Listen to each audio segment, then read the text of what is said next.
ದಿವಸ ನಾವು ಆಧ್ಯಾತ್ಮಿಕ ಜ್ಞಾನ ತಿಳ್ಕೊಂತ ಇದ್ವಿ. ಇವತ್ತಿನ ವಿಶೇಷ ಜ್ಞಾನ ಚಿಂತನಾ ಶಕ್ತಿ ಅನ್ನೋದು ದಿ ಪವರ್ ಆಫ್ ಥಾಟ್. ಅದ್ಭುತವಾದ ಈ ಜ್ಞಾನವನ್ನು ನೀಡಕ್ಕೆ ಈಗಾಗಲೇ ಮನೋರಮ ಮೇಡಮ್ ಈಗಾಗಲೇ ವೇದಿಕೆ ಆಗಮಿಸಿದರೆ ಅವರು ಸ್ವಾಗತ ಕೋರೋಣ. Welcome madam. Thank you. Over to madam. Thank you. ಎಲ್ರಿಗೂ ನಮಸ್ಕಾರ. ಮಾನವನ ಜೀವನ, ಅವನ ಬದುಕು ನಮ್ಮ ಕಣ್ಣಿಗೆ ಕಾಣುವಂಥದ್ದು. ಆದ್ರೆ ಅವನ ಜೀವನದ ಹಿಂದಿರುವಂತಹ ಸುಖ, ಸಂತೋಷ, ನೆಮ್ಮದಿ, ತೃಪ್ತಿ, ಸಮಾಧಾನ, ಅವನ ಅನಿಸಿಕೆಗಳು, ಭಾವನೆಗಳು, ಚಿಂತನೆಗಳು ಮನಸ್ಸಿಗೆ ಸಂಬಂಧಪಟ್ಟಿರುವಂಥವು. ಹಾಗೇನೆ ಕೊರಗು, ನಿರಾಸೆ, ನಿರಾಸಕ್ತಿ, ಸೋಮಾರಿತನ, ಚಂಚಲತೆ, ಖಿನ್ನತೆ, ಭಯ, ಕೋಪ, ಹಠ, ಅತೃಪ್ತಿ ಹಾಗೂ ನಿರೀಕ್ಷೆ ಮುಂತಾದ ನಕಾರಾತ್ಮಕ ಚಿಂತನೆಗಳು ಕೂಡ ಮನಸ್ಸಿಗೆ ಸಂಬಂಧಪಟ್ಟಿರುವಂಥವು. ಮಾನವ ಬಯಸುವಂತಹ ನೆಮ್ಮದಿ, ತೃಪ್ತಿ ಮತ್ತು ಸಮಾಧಾನವನ್ನ ಯಾವುದೇ ಔಷಧಿಗಳು ನೀಡಕ್ಕಾಗಲ್ಲ, ಅಥವಾ ಯಾವುದೇ ಔಷಧಿಗಳು ಕೊರಗು, ನಿರಾಸೆ, ನಿರಾಸಕ್ತಿ, ನಿರೀಕ್ಷೆ ಮುಂತಾದ ನಕಾರಾತ್ಮಕ ಚಿಂತನೆಗಳನ್ನ, ನ್ಯೂನ್ಯತೆಗಳನ್ನ ಸರಿಪಡಿಸಕ್ಕಾಗಲ್ಲ. ಸಮಸ್ಯೆಗಳಿಂದ ಹೊರಬರಕ್ಕೆ ಬೇಕಿರೋದು ಸ್ವಯಂ ಪ್ರೇರಣೆ, ಧ್ಯಾನ, ಜ್ಞಾನ ಮತ್ತು ಸ್ವಪ್ರಯತ್ನ. ನಾವೇ ಪ್ರಯತ್ನ ಪಡ್ಬೇಕದಕ್ಕೆ. ಸಮಸ್ಯೆಗಳನ್ನ ಎದುರಿಸಕ್ಕೆ ಬೇಕಾಗಿರುವಂತಹ ಸಹನೆ, ಸಂಯಮ, ಧೈರ್ಯ, ಸ್ಥೈರ್ಯ, ಛಲ ಇವೆಲ್ಲಾನು ಆತ್ಮ ಸಂಬಂಧಿತ. ಈ ನಮ್ಮ ಚರ್ಮಚಕ್ಷುವಿಗೆ ಮನಸ್ಸೂ ಕಾಣಲ್ಲ, ಆತ್ಮನೂ ಕಾಣಿಸಲ್ಲ. ಆದ್ರೆ ಇವೆರಡೂ ಕೂಡ ಒಬ್ಬ ವ್ಯಕ್ತಿಯ ಮೇಲೆ, ವ್ಯಕ್ತಿಯ ಜೀವನದ ಮೇಲೆ, ಅವನ ಸ್ಥಿತಿಗತಿಗಳ ಮೇಲೆ ಎಂತಹ ಪ್ರಭಾವ ಬೀರುತ್ತೆ ಅಂತ ತಿಳಿಯಕ್ಕೆ ಸಾಧ್ಯ ಆಧ್ಯಾತ್ಮಿಕ ಜ್ಞಾನದಿಂದ, ಆಧ್ಯಾತ್ಮಿಕ ಸಾಧನೆಯಿಂದ ಮಾತ್ರ. ನಮ್ಮ ಇಂದಿನ ವಿಷಯ ವಿಚಾರನೆ ನಾವು ಬಳಸಬಹುದಾಗಿರುವಂತಹ, ನಮ್ಮಲ್ಲೇ ಅಡಗಿರುವಂತಹ ಚಿಂತನಾ ಶಕ್ತಿ, ಪವರ್ ಆಫ್ ಥಾಟ್. ಈ ಯೋಚನೆ, ಆಲೋಚನೆ, ನಕಾರಾತ್ಮಕ ಮತ್ತು ಸಕಾರಾತ್ಮಕ ಚಿಂತನೆಗಳೆಲ್ಲಾನು ಕೂಡ ಮನಸ್ಸಿನಿಂದಾನೇ ಹುಟ್ಕೊಳ್ಳೋದ್ರಿಂದ ನಾವು ಮನಸ್ಸಿನ ಬಗ್ಗೆ ತಿಳ್ಕೊಳ್ಳೇಬೇಕು. ನಮ್ಮ ಚಿಂತನೆಗಳು ಮಾತಿನ ರೂಪದಲ್ಲಿ ವ್ಯಕ್ತ ಆಗೋದ್ರಿಂದ ನಮ್ಮ ಮಾತುಗಳು ಯಾವ ರೀತಿ ಇರಬೇಕು, ನಮ್ಮ ಚಿಂತನೆಗಳ ಮತ್ತು ಮಾತುಗಳ ಮೇಲೆ ಪ್ರಕೃತಿಯ ಪ್ರಭಾವ ಹೇಗಿರುತ್ತೆ ಅಂತಾನೂ ತಿಳ್ಕೋಬೇಕು. ಮನೋಶಕ್ತಿಯ ಬಗ್ಗೆ, ಮನೋಶಕ್ತಿಯನ್ನ ಬಳಸೋ ಬಗ್ಗೆ ತಿಳ್ಕೊಂಡಲ್ಲಿ ಮನಸ್ಸಿಗೂ ಜೀವನಕ್ಕೂ ಇರೋ ಸಂಬಂಧನ ಅರ್ಥ ಮಾಡಿಕೊಂಡ್ರೆ ನಮ್ಮ ಜೀವನ ಅರ್ಥಗರ್ಭಿತ ಅಂತ ಅನ್ಸುತ್ತೆ. ನಮ್ಮ ದಿನನಿತ್ಯದ ಜೀವನದ ಸಮಸ್ಯೆಗಳಿಗೆ ಕಾರಣನೂ ನಾವೇ ಹೊರತು ಬೇರೆಯವರಲ್ಲ. ರೋಗದ ಮೂಲ ಪಾಪ, ಪಾಪದ ಮೂಲ ಅಜ್ಞಾನ. ನಾವು ಮಾಡ್ತಾ ಇರೋ ಕೆಲಸ ಸರಿ ಇಲ್ಲ, ಅದು ಪಾಪದ ಕೆಲಸ ಅಂತ ನಮ್ಗೆ ಗೊತ್ತಿಲ್ಲದೆ ಇರೋದ್ರಿಂದ ನಾವು ಮಾಡಿರೋ ಒಳ್ಳೇದೋ ಕೆಟ್ಟದ್ದೋ ಅದು ಮುಂದಿನ ಜನ್ಮದಲ್ಲಿ 20 ಪಟ್ಟು ಹೆಚ್ಚಾಗಿ ಬರುತ್ತೆ ಅಂತ ಬುದ್ಧ ಹೇಳಿದಾನೆ. ಇವತ್ತು ನಾವೇನಾಗಿದ್ದೇವೋ ಅದಕ್ಕೆ ಕಾರಣ ನಮ್ಮ ಹಿಂದಿನ ಜನ್ಮಗಳಲ್ಲಿ ನಾವು ಮಾಡಿರುವಂತಹ ಕರ್ಮಗಳು, ನಮ್ಮಿಂದ ಆಗಿರುವಂತಹ ತಪ್ಪುಗಳು, ನಾವು ಮಾಡಿರುವಂತಹ ಕೆಟ್ಟ ಆಲೋಚನೆಗಳು, ಸಂಕಲ್ಪಗಳು, ನಮ್ಮ ತಪ್ಪು ನಡವಳಿಕೆಗಳು, ಹಾಗೂ ನಾವು ಮಾಡಿರುವಂತಹ ಪ್ರತಿಯೊಂದು ಮಾತೂನು ಸಂಕಲ್ಪನೆಯನ್ನು ಅರಿವು ನಮ್ಗಿರ್ಬೇಕು. ಸಂಕಲ್ಪಗಳು ಅಂತಂದಾಗ ಒಂದು ಜೀವಂತ ಘಟನೆ ನೆನಪಿಗೆ ಬಂತು ನಂಗೆ. ಈ ಘಟನೆಯ ವಿವರಗಳಿರೋದು ಎಡ್ಗರ್ ಕೇಸಿಯ ಮೆನಿ ಮ್ಯಾನ್ಷನ್ಸ್ ಅನ್ನುವಂತ ಪುಸ್ತಕದಲ್ಲಿ. ಒಬ್ಬಳಿಗೆ ಈ ಜನ್ಮದಲ್ಲಿ ಮಕ್ಕಳಾಗಲ್ಲ, ವೈದ್ಯಕೀಯವಾಗಿ ಯಾವ ತೊಂದರೆನೂ ಇಲ್ಲ, ಆಗ್ಬಹುದು ಮುಂದೆ ಅಂತ ಹೇಳಿರ್ತಾರೆ ವೈದ್ಯರುಗಳು. ಅವ್ರಿಗೆ ಯಾರೋ ಸೂಚಿಸ್ತಾರೆ, ಎಡ್ಗರ್ ಕೇಸಿ ಹತ್ರ ವಿಚಾರಿಸು, ಅವ್ನು ನಿಜವಾಗಿ ಏನು ಅನ್ನೋದನ್ನ ಹೇಳ್ತಾನೆ ಅಂತ. ಸೊ ಎಡ್ಗರ್ ಕೇಸಿ ಆ ಸ್ತ್ರೀಯನ್ನ ನೋಡ್ಬಿಟ್ಟು, the body is in front of me, I am accessing her Akashic records ಅಂತ ಹೇಳ್ತಾನೆ. ಆಕಾಶಿಕ್ ರೆಕಾರ್ಡ್ಸ್ ಅಂತಂದ್ರೇನು? ಈ ಒಂದು ಆತ್ಮದ ಪ್ರತಿ ಕರ್ಮಗಳನ್ನ, ಕರ್ಮ ಅಂದ್ರೆ ಕೆಟ್ಟದು ಅಂತಲ್ಲ, ಕೆಲ್ಸಗಳನ್ನ, ಕಾರ್ಯ ಕಾರಣ ಪರಿಣಾಮಗಳನ್ನ ಪ್ರತಿನಿತ್ಯನೂ ಆಕಾಶಿಕ್ ರೆಕಾರ್ಡ್ಸ್ಗೆ ಸೇರ್ಪಡೆ ಆಗುತ್ತೆ. ಈ ಆಕಾಶಿಕ್ ರೆಕಾರ್ಡ್ಸ್ ನ ಕನ್ನಡದಲ್ಲಿ ಚಿತ್ರಗುಪ್ತನ ಕಡತ ಅಂತ ಹೇಳ್ತಾರೆ. ಅಂದ್ರೆ ಆಧ್ಯಾತ್ಮಿಕವಾಗಿ ನಾವು ಸತ್ತ ಮೇಲೆ ನಮ್ಮ ಪಾಪ ಪುಣ್ಯಗಳನ್ನ ಲೆಕ್ಕ ಹಾಕೋದು, ಅವುಗಳ ರೆಕಾರ್ಡ್ಸ್ ಅನ್ನ ಇಟ್ಕೊಂಡಿರೋದು ಯಮರಾಜನ ಆಸ್ಥಾನದಲ್ಲಿ ಅವನ ಅಸಿಸ್ಟೆಂಟು ಚಿತ್ರಗುಪ್ತನ ಹತ್ರ ಇರುತ್ತೆ. ಅವನಿಗೆ ಯಾಕೆ ಚಿತ್ರಗುಪ್ತ ಅಂತ ಹೆಸರು ಅಂದ್ರೆ ಅವ್ನು ಇಟ್ಕೊಂಡಿರುವಂತ ಕಡತ ಏನಿದೆಯೋ ಅದೆಲ್ಲಾನು ಗುಪ್ತ ಚಿತ್ರ. ಹಾಗಾಗಿ ಎಡ್ಗರ್ ಕೇಸಿ ಯಾರೇ ಬಂದು ಅವ್ರ ಬಗ್ಗೆ ಸಮಸ್ಯೆಗೆ ಪರಿಹಾರ ಅಂತೇನೆ ಕೇಳಿದ್ರು ಕೂಡ the body is in front of me, I am accessing his ಅಥವಾ ಹರ್ ಆಕಾಶಿಕ್ ರೆಕಾರ್ಡ್ಸ್ ಅಂತ ಹೇಳ್ತಾ ಅವನು ಹೇಳಕ್ಕೆ ಶುರು ಮಾಡ್ತಾನೆ. ಏನಂತ, ನೀನು ಹಿಂದಿನ ಜನ್ಮದಲ್ಲಿ ಇಂಥ ಊರ್ನಲ್ಲಿದ್ದೆ, ಅವಾಗ ನಿನ್ ಹೆಸರು ಇದಾಗಿತ್ತು, ನಿನ್ಗಿಬ್ರು ಮಕ್ಕಳಿದ್ರು, ಆ ಮಕ್ಕಳನ್ನ ಹಾಸಿಗೆ ಮೇಲೆ ಮಲಗಿಸ್ಬಿಟ್ಟು ಆಚೆ ಏನೋ ತರಕ್ಕೆ ಅಂತ ಆಚೆ ಹೋಗಿದ್ದೆ. ನೀನು ವಾಪಸ್ಸು ಹಿಂತಿರುಗಿ ಮನೆಗೆ ಬರೋ ಅಷ್ಟರಲ್ಲಿ ಆ ಮನೆಗೆ ಬೆಂಕಿ ಬಿದ್ದಿತ್ತು. ನಿನ್ನ ಮನೆಯ ಮುಂದೆ ಜನ ಸೇರಿದ್ರು, ನೀನು ಮನೆ ಒಳಗೆ ಓಡ್ ಹೋಗೋಕೆ ಪ್ರಯತ್ನ ಪಟ್ರೆ ಅಲ್ಲಿದ್ದವ್ರು ಯಾರು ನಿನ್ನನ್ನು ಬಿಡ್ಲಿಲ್ಲ. ಯಾಕೆ ಅಂದ್ರೆ ಬೆಂಕಿ ತೀವ್ರತರವಾಗಿ ಆವರಿಸಿ ಆ ಮಕ್ಕಳನ್ನ ಉಳಿಸೋದು ಅಸಾಧ್ಯವಾಗಿತ್ತು. ಬೆಂಕಿಗೆ ತುತ್ತಾಗ್ತಾ ಇದ್ದಂತ ಆ ಮಕ್ಕಳನ್ನ ನೋಡ್ಬಿಟ್ಟು ನೀನು ಉಳ್ಸಕ್ ಅಂತ ಜನ್ಮ ಜನ್ಮಕ್ಕೂ ಮಕ್ಕಳು ಬೇಡ, ಈ ದುಃಖನೂ ಬೇಡ ಅಂತ ಪದೇ ಪದೇ ನೀನು ಹೇಳ್ತಾ ಬಂದೆ. ಅದೊಂದು ಸಂಕಲ್ಪ ಆಯ್ತು, ಅದಕ್ಕೆ ನಿನ್ಗೆ ಮಕ್ಕಳಿಲ್ಲ, ಮುಂದೆ ಕೂಡ ಎಂದೆಂದಿಗೂ ನಿನ್ಗೆ ಮಕ್ಕಳಾಗೋದು ಇಲ್ಲ ಅಂತ ಹೇಳ್ಬಿಡ್ತಾನು. ಅದಕ್ಕೆ ಹೇಳೋದು, ಮಾತು ಬರುತ್ತೆ ಅಂತ ಬಾಯಿಗೆ ಬಂದಿದ್ದೇ ಮಾತುಗಳನ್ನ ಆಡಬಾರ್ದು. ನಾವ್ ಎಂದೋ ಯಾವಾಗ್ಲೋ ಆಡಿರೋ ಮಾತು ಚಿಂತನೆಗಳು ಪ್ರಕೃತಿನಲ್ಲಿ ಈಗ ಕ್ಲೌಡ್ ಮೆಮೊರಿ ಅಂದ್ರೆ ಎಲ್ರಿಗೂ ಅರ್ಥ ಆಗುತ್ತೆ. ಯಾಕೆಂತಂದ್ರೆ ಮೊಬೈಲ್ ನಲ್ಲೆಲ್ಲ ಕ್ಲೌಡ್ ಮೆಮೊರಿ ಪಿಕ್ಚರ್ಸ್ ಎಲ್ಲ ಸ್ಟೋರ್ ಮಾಡ್ತೀವಲ್ಲ, ಹಾಗೆ ಪ್ರಕೃತಿಯಲ್ಲಿ ನಾವು ಆಡೋ ಮಾತು, ಚಿಂತನೆ, ಸಂಕಲ್ಪಗಳು ಮಾಡೋದ್ ಪ್ರತಿಯೊಂದು ಕೂಡ ಕ್ಲೌಡ್ ಮೆಮೊರಿನಲ್ಲಿದ್ದು ಅದು ಸಮಯ ಸಂದರ್ಭ ನೋಡ್ಕೊಂಡು ಅದನ್ನ ನಿಜ ಮಾಡಿಸುತ್ತೆ. ಸೊ ಜೋಪಾನವಾಗಿರ್ಬೇಕು, ನಾವು ಪ್ರತಿಯೊಂದು ಮಾತಾಡಕ್ ಮುಂಚೆನೂ ಜೋಪಾನಕ್ಕಿರ್ಬೇಕು. ಅದೇ ತರಹ ನಮ್ಮ ಕೆಟ್ಟ ಸ್ನೇಹ ಸಹವಾಸಗಳಿಗೆ, ಕೆಟ್ಟ ಚಟಗಳಿಗೆ, ಕೆಟ್ಟ ಚಾಳಿಗಳಿಗೆ ಕಾರಣ ನಮ್ಮ ಹಿಂದಿನ ಜನ್ಮಗಳ ಸಂಸ್ಕಾರ, ವಾಸನೆ. ಇವುಗಳಿಂದ ಹೊರಬರೋಕೆ ಮತ್ತೊಂದು ಅವಕಾಶನೇ ಈ ಜನ್ಮ. ತಿದ್ದುಕೊಂಡ್ರೆ ಸರಿ, ತಿದ್ಕೊಳ್ಳದೆ ಇದ್ರೆ ಮತ್ತೆ ಅದೇ ಕೆಟ್ಟ ಸಂಸ್ಕಾರದ ಜೀವನವನ್ನ ನಡೆಸ್ಬೇಕಾಗತ್ತೆ. ಇವುಗಳು ಯಾವುದೂ ಭಗವಂತನ ಶಿಕ್ಷೆ ಅಲ್ಲ. ಯಾಕೆಂದ್ರೆ ನಾವು ಕಷ್ಟ ಪಡ್ತಾ ಇರುವಾಗ ಭಗವಂತ ಎಂತ ಕಷ್ಟ ಕೊಟ್ಟ ಅಂತಾರೆ. ಭಗವಂತ ಕೊಡೋದೇ ಇಲ್ಲ ಏನೂನು. ಅವನೇನಿದ್ರು ಒಂದು ಕನ್ನಡಿ ತರ, ಒಂದು ಗಾಜಿನ ತರ ಅವನ ಅಲ್ಲಿದಾನಷ್ಟೇ. ನಾವೇನ್ ಮಾಡ್ತೀವೋ ಅದು ಅವನ ರೆಕಾರ್ಡಿಗೆ ಹೋಗುತ್ತೆ. ಅದನ್ನ ತಿದ್ದುಕೊಳ್ಳಕ್ಕೆ ನಾನೇ ಬರ್ಬೇಕೇ ಹೊರತುನು, ನಾನೇ ತಿದ್ದುಕೋಬೇಕೆ, ನಾನೇ ಸ್ವಯಂ ಪ್ರೇರಣೆ ಆಗ್ಬೇಕೇ ಹೊರತು ಭಗವಂತ ಏನೂ ಮಾಡಲ್ಲ. Angle of incidence is equal to angle of reflection ಅನ್ನೋದತ್ರ ನಾ ಏನ್ ಮಾಡಿದೀನೋ ಅದೇ ಇಂಟೆನ್ಸಿಟಿಲಿ ನನಗೆ ವಾಪಸ್ ಬರುತ್ತೆ. ಹಾಗಾಗಿ ಯಾವುದು ಭಗವಂತನ ಶಿಕ್ಷೆ ಅಲ್ಲ. ಈ ಭೂಮಿ ಮೇಲೆ ನಾವು ಕಲಿಬೇಕಾಗಿರೋದು ಶಿಕ್ಷಣ. ಈ ಒಂದು ಕರ್ಮಭೂಮಿ ಅಂತ ಏನ್ ಹೇಳ್ತಾರ, ಅದು ಒಂದು ದೊಡ್ಡ ಯೂನಿವರ್ಸಿಟಿ.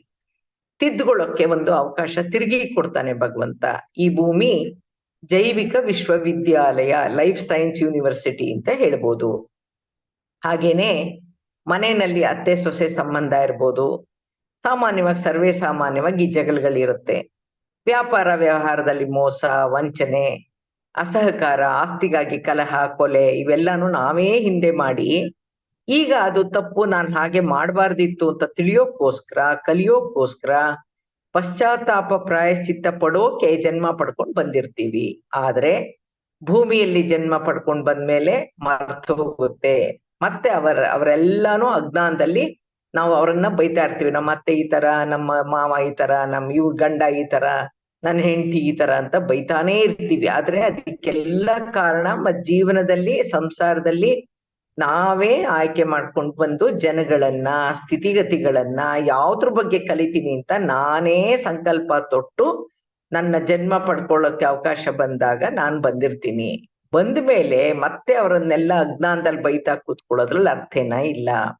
ಇದಕ್ಕೆ ತಕ್ಕ ನೀಚ ಜೀವನ ಮುಂದೆ ಪ್ರಾಪ್ತಿ ಆಗುತ್ತೆ ಅನ್ನೋ ಅರಿವು ಇಲ್ದೇನೆ ತಪ್ಪನ್ನ ಮಾಡ್ತಾ ಇರೋದೇನೆ ಅಜ್ಞಾನ. ನನ್ಗೆ ಗೊತ್ತಿದೆಯೋ ಗೊತ್ತಿಲ್ವೋ, ನಾವು ಮಾಡಿರೋಂತ ಪ್ರತಿಯೊಂದೊಂದು ಕಾರ್ಯಕಾರಣ ಪರಿಣಾಮಗಳು ಚಿತ್ರಗುಪ್ತನ ಕಡತದಲ್ಲಿ ದಾಖಲೆ ಆಗತ್ತೆ.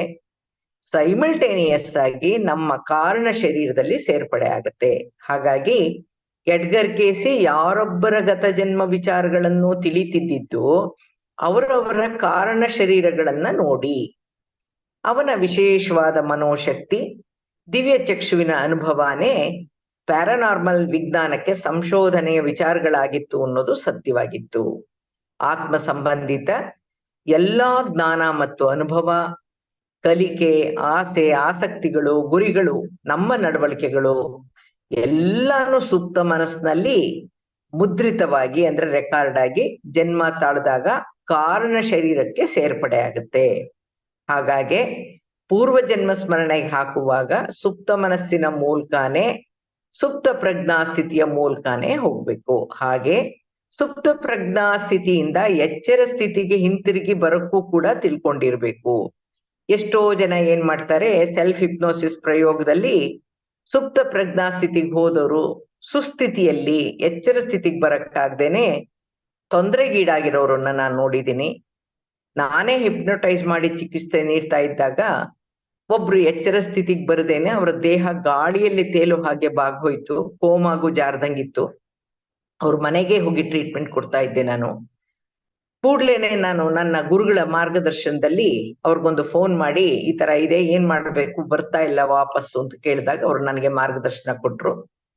ಹಾಗೇನೆ ನಾನು ತುಂಬಾ ಅನುಭವನೂ ಅದರಲ್ಲಿ ಇದ್ದಿದ್ರಿಂದ ಅವರನ್ನ ಎಚ್ಚರ ಸ್ಥಿತಿಗೆ ತರೋ ಹೊತ್ತಿಗೆ 30 ನಿಮಿಷಗಳಾಗಿತ್ತು. ಹಾಗಾಗಿ ಸರಿಯಾದ ತಿಳುವಳಿಕೆ ಇದ್ದು ತೊಡಗ್ಬೇಕು. ನಮ್ಮ ಅನುಭವ ಇದ್ದವ್ರೆ ಒಂದ್ಸಲ ಎಡವಿದೀವಿ ಅಂತಂದ ಮೇಲೆ ಪ್ರಯತ್ನ ಪಟ್ಟು ಟಿವಿ ನೋಡ್ಕೊಂಡು ಇಂಟರ್ನೆಟ್ ನೋಡ್ಕೊಂಡು ಸೆಲ್ಫ್ ಹಿಪ್ನೋಸಿಸ್ ಹೋಗ್ತೀನಿ ಮಾಡ್ಕೋತೀನಿ ಅಂತ ಹೋಗೋದು ತುಂಬಾ ದೊಡ್ಡ ಒಂದು ತಪ್ಪು ಆಗಬಹುದು. ಅದರ ಬಗ್ಗೆ ಎಚ್ಚರಿಕೆ ವಹಿಸೋದು ಒಳ್ಳೇದು. ನಮ್ಮ ದಿನನಿತ್ಯದ ಸಮಸ್ಯೆಗಳಿಗೆ ನಾವೇ ಕಾರಣ ಅನ್ನೋದನ್ನ ತಿಳ್ಕೊಂಡ್ಮೇಲೆ ಪರಿಹಾರವನ್ನು ಕೂಡ ನಮ್ಮಲ್ಲೇ ಕಂಡುಕೊಳ್ಬೇಕು. ನಮ್ಮ ಜೀವನವನ್ನ ಸರಿಯಾದ ರೀತಿನಲ್ಲೂ ಕೂಡ ರೂಪಿಸಿಕೊಳ್ಳಬಹುದಾಗಿದೆ. ಹೇಗೆ? ಸರಿಯಾದ ಸೂಕ್ತವಾದ ಚಿಂತನೆಗಳ ಮೂಲಕ, ಸಂಕಲ್ಪಗಳ ಮೂಲಕ. ಯಾವಾಗ ಸರಿ ಮಾಡ್ಕೋಬೇಕು? ಧ್ಯಾನದಲ್ಲಿ, ಧ್ಯಾನದ ಕೊನೆಯಲ್ಲಿ, ರಾತ್ರಿ ಮಲಗೋಕ್ ಮುಂಚೆ, ಬೆಳಗ್ಗೆ ಎದ್ದ ತಕ್ಷಣ ಸೂಕ್ತ ಸಕಾರಾತ್ಮಕ ಚಿಂತನೆಗಳನ್ನ, ಸೂಕ್ತ ಸಂಕಲ್ಪಗಳನ್ನ ಮಾಡಬೇಕು. ಭಗವಂತ ನಮ್ಮನ್ನ ಒಂದು ಮಾಂಸದ ಮುದ್ದೆಯಾಗಿ ಸೃಷ್ಟಿಸಿಲ್ಲ. ನಮ್ಮ ಜೀವನಕ್ಕೆ, ನಮ್ಮ ಆತ್ಮೋನ್ನತಿಗೆ ಏನೇನ್ ಬೇಕೋ ಎಲ್ಲವನ್ನೂ ನಮಗ್ ಕೊಟ್ಟು ಕೆಲವನ್ನ ಸ್ಥೂಲ ರೂಪದಲ್ಲಿ, ಕೆಲವನ್ನ ಸೂಕ್ಷ್ಮ ರೂಪದಲ್ಲಿ ನಮ್ಮೊಂದಿಗಿಟ್ಟು ಈ ಭೂಮಿಯಲ್ಲಿ ಜೀವಿಸೋಕೆ, ಕಲಿಯೋಕೆ, ಅನುಭವ ಪಡ್ಕೊಳ್ಳೋಕೆ ಕಳಿಸಿದಾನೆ. ಮಾನವನ ಭೌತಿಕ ದೇಹದ ಜೊತೆ ಏನೇನಿದೆ?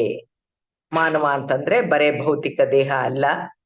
ದೇಹದ ಜೊತೆಗೆ ಆತ್ಮ, ಮನಸ್ಸು, ಬುದ್ಧಿ ಜೊತೆಯಾಗಿದ್ದು ಒಟ್ಟಾಗಿ ಕಾರ್ಯನಿರ್ವಹಿಸುತ್ತೆ ಅಂತ ಭಗವದ್ಗೀತೆ ತಿಳಿಸುತ್ತೆ. ಸ್ಥೂಲ ಮತ್ತು ಸೂಕ್ಷ್ಮ ರೂಪದಲ್ಲಿ ನಮ್ಮೊಂದಿಗೆ ಏನೇನಿದೆ ಅಂದ್ರೆ, ಪ್ರಕೃತಿಯಲ್ಲಿ ಮತ್ತು ಸೃಷ್ಟಿಯಲ್ಲಿ ಏನೇನಿದೆಯೋ ಎಲ್ಲವೂ ಸ್ಥೂಲ ಮತ್ತು ಸೂಕ್ಷ್ಮದಿಂದ ಕೂಡಿರುತ್ತೆ. ಸ್ಥೂಲ ಇಂದ್ರಿಯಗಳಿಗೆ ಕಾಣುತ್ತೆ, ಸೂಕ್ಷ್ಮ ಇಂದ್ರಿಯಗಳಿಗೆ ಎಟ್ಕೋದಿಲ್ಲ. ಇಂದ್ರಿಯಗಳಿಗೆ ಎಟ್ಕೋದಿಲ್ಲ ಅಂತಂದ್ ಮಾತ್ರಕ್ಕೆ ಅವು ಇಲ್ಲ ಅಂತಲ್ಲ.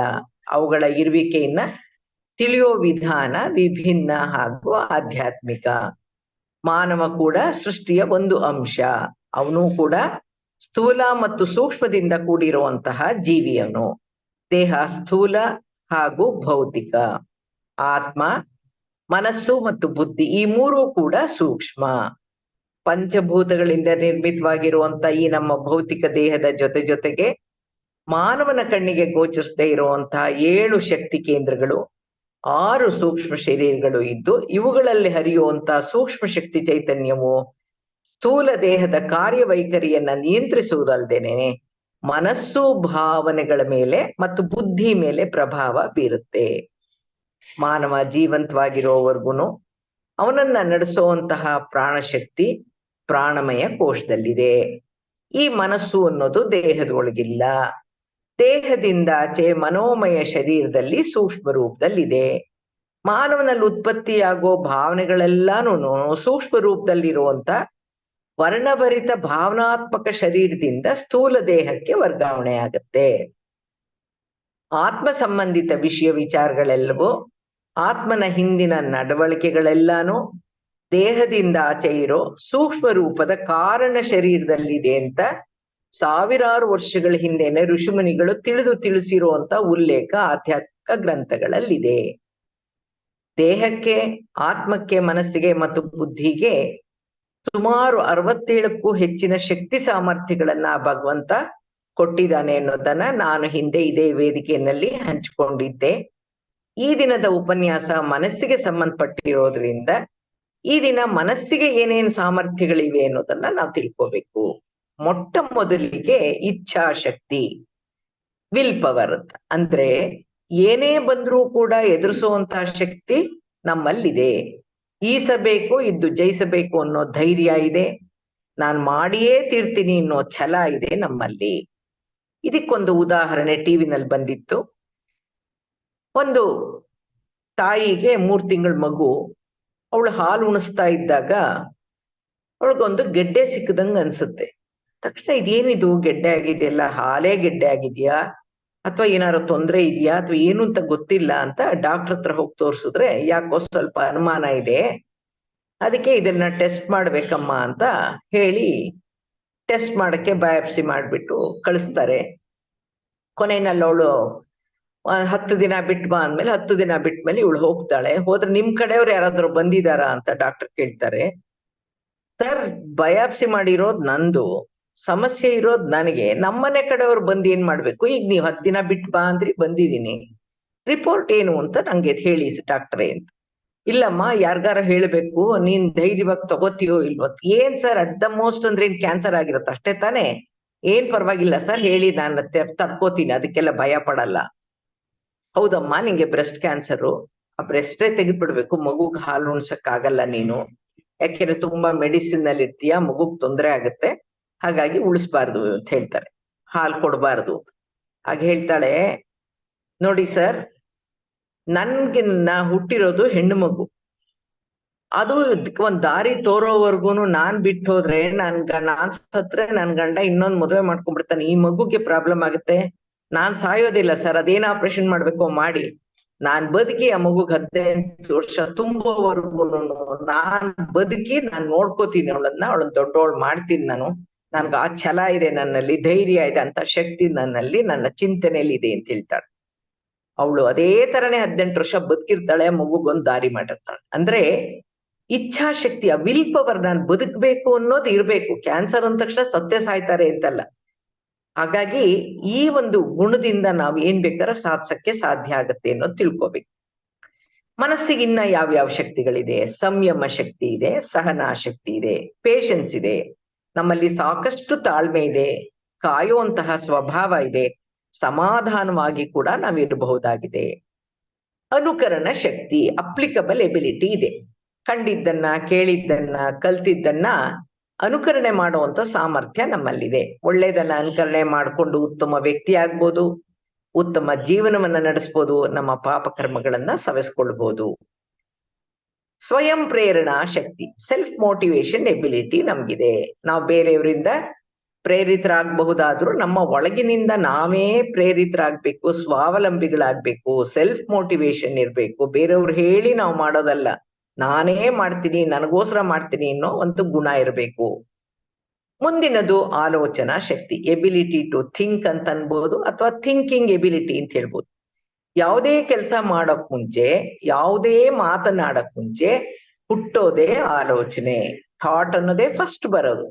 ಈ ಆಲೋಚನೆ ಸಕಾರಾತ್ಮಕವಾಗಿ ಆದ್ರೂ ಇರ್ಬೋದು, ನಕಾರಾತ್ಮಕವಾಗಿ ಆದ್ರೂ ಇರ್ಬೋದು, ಕ್ರಿಯಾತ್ಮಕವಾಗಿ ರಚನಾತ್ಮಕವಾಗಿ ಆದ್ರೂ ಇರ್ಬೋದು, ಅಥವಾ ವಿಧ್ವಂಸಕವಾಗಿ ಆದ್ರೂ ಇರ್ಬೋದು. ಆದ್ರೆ ಇಲ್ಲಿ ನಮ್ಮ ವಿವೇಕ ಕೆಲಸ ಮಾಡ್ಬೇಕು.